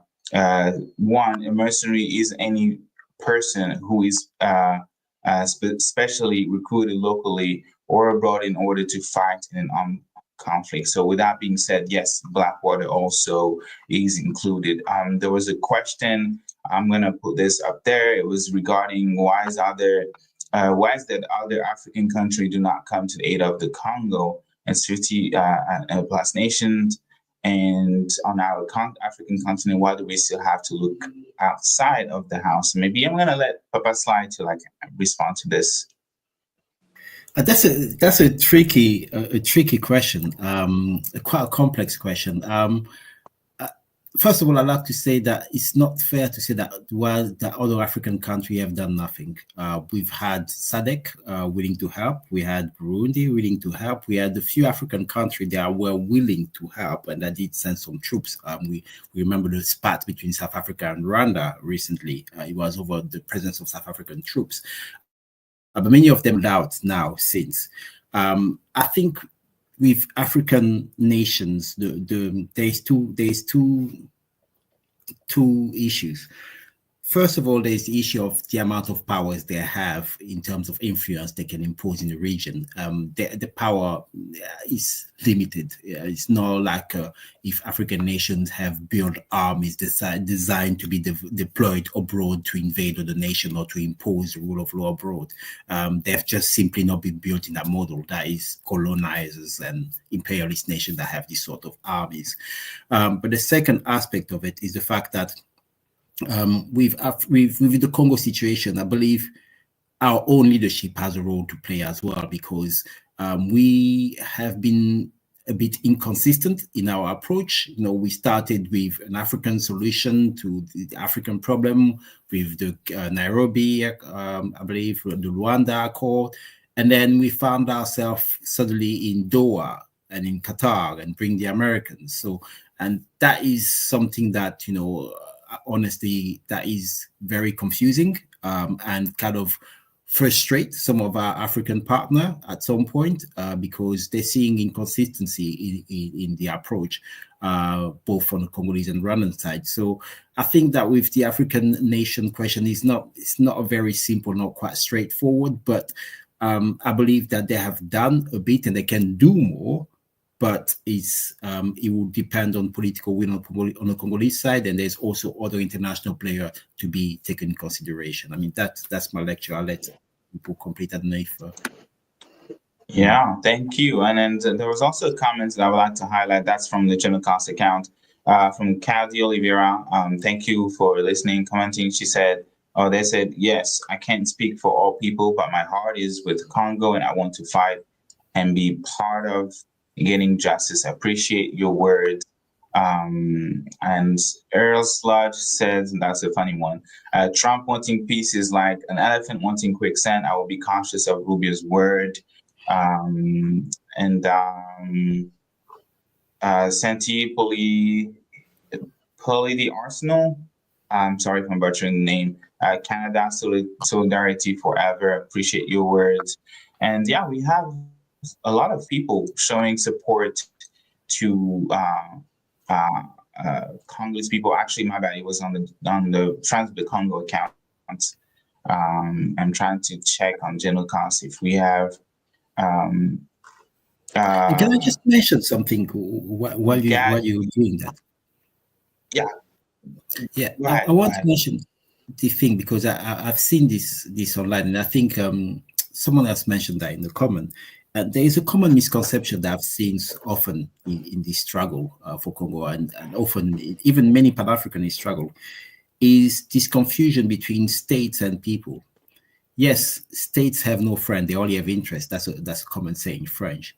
But people have friends. People have heart. People have humanity. People have solidarity. No matter what country you're in, I don't care if it's the most racist nation in the world. Yeah, if you fight for a human life, if you are fighting for Congo, you will find allies, and they don't have to be black. That's one thing I want to let you know. They don't have to be black. You'll be surprised to find Chinese, white, Indians willing to stand and fight and even do more than you will be willing to do yourself for that country. Because people, once they see what happened, people are human. People, we are a social animal. We are designed to work in that way. But states are different matters. The states would do whatever it needs to do to look after itself at the expense of other states.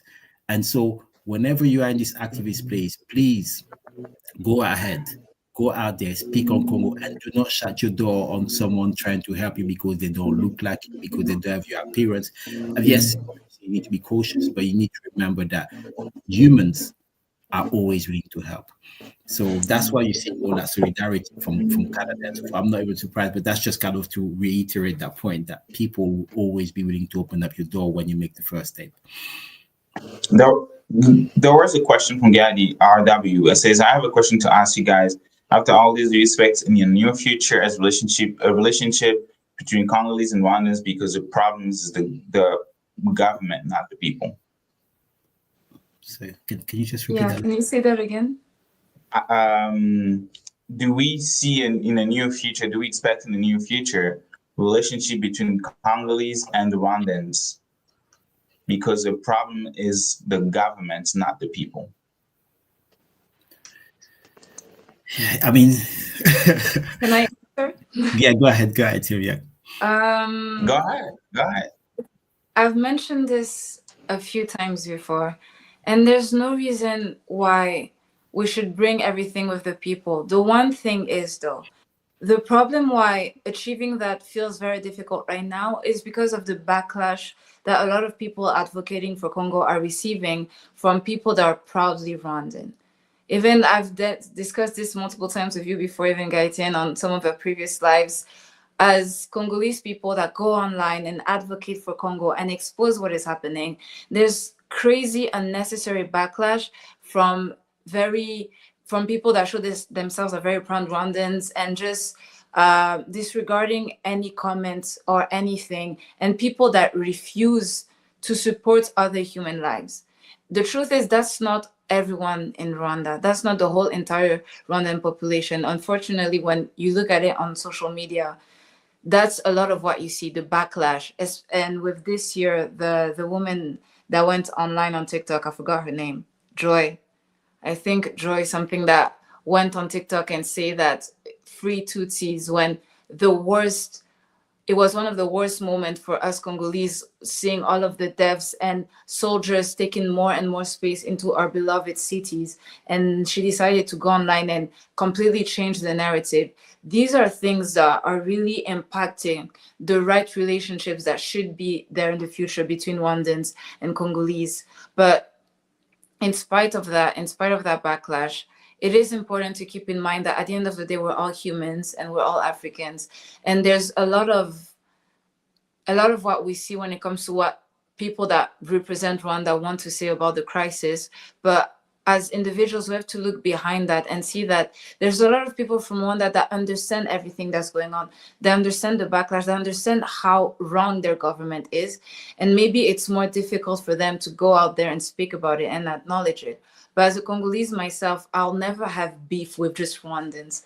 That's very stupid, and that's going backwards. My beef will never be with the Rwandan people. My problem will always only be with people that refuse to acknowledge our crisis, our pain for what it is, and for people that refuse to understand the role that they play in the matter. But to decide to have a whole animosity and conflict with the population just becomes of, oh, you're Rwandan, and because of what your government has done, we're going to hate you, or there can never be anything between. That is wrong, and that is something that we have to thrive towards. But at the same time, I do understand where that conflict comes from and the separation a little bit. Yeah, it's been. We're gonna end this live on this note. That we're talking about solidarity, and then our fight for justice is because an elite has been creating injustice. An elite that is in Congo, an elite that is in Rwanda, and an elite also that in these different governments around the world that sit at the United Nations and are not really doing anything, right? So it's really trying to discuss those ideas of how now can we work in solidarity, like Sylvia said, with those who understand human rights and those who don't make any difference. Doesn't matter who you are, where you come from, the color of your skin, of your religion, that you do understand that human lives is something sacred, and Congo's life also is sacred and should be respected, and they should be treated with dignity, that we have a right to life and we have the rights to liberty, just like any other nations in the world.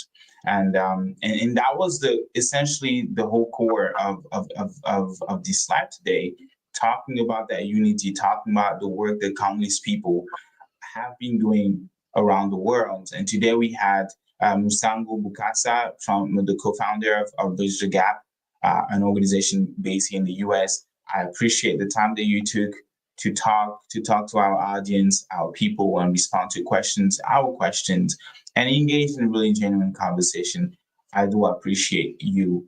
We also had Sylvester Amido, Papa Black Colton, the spokesperson of the Congolese Action Youth Platform, that put together the Genocide for Economic Gain campaign. 13 years that exists, and you have been fighting for the justice in the Congo. I appreciate for your work, and I appreciate for your time. It's past midnight, and I'm really sorry to keep you awake. But yeah, you came out here to discuss with us, engage in the conversation, talk about the Congo, a topic that I know you have dear to your heart. So thank you so much for the two of you. Thank you for the audience. For those of you watching us live on X, on Instagram, on YouTube, wherever you are around the world, you're watching us, and thank you for your support, and thank you for supporting the Free Congo movement, for supporting Friends of the Congo, for supporting Bridge the Gap, for supporting Genocast or the Congolese Action Youth Platform. And I'm also going to thank Sylvia, and I will hand the mic to you.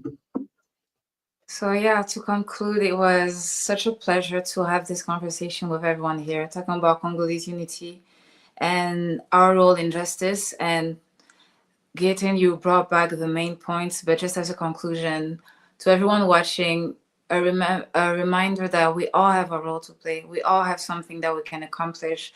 And the second you give up on Congo and you decide to separate yourself from it, you become one of the reasons why it's not going forward.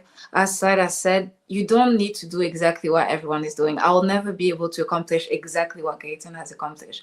Everything that you've done, what Bukasa has done, what Sly. I look at myself and I look at what I can do.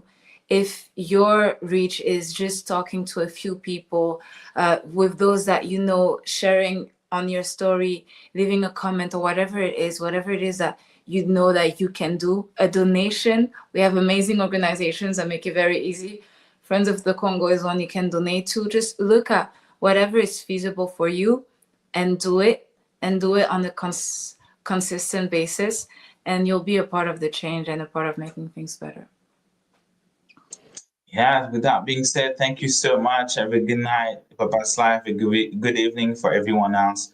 We will see you next Friday. Thank you, everyone. Goodbye. Thank you. Goodbye.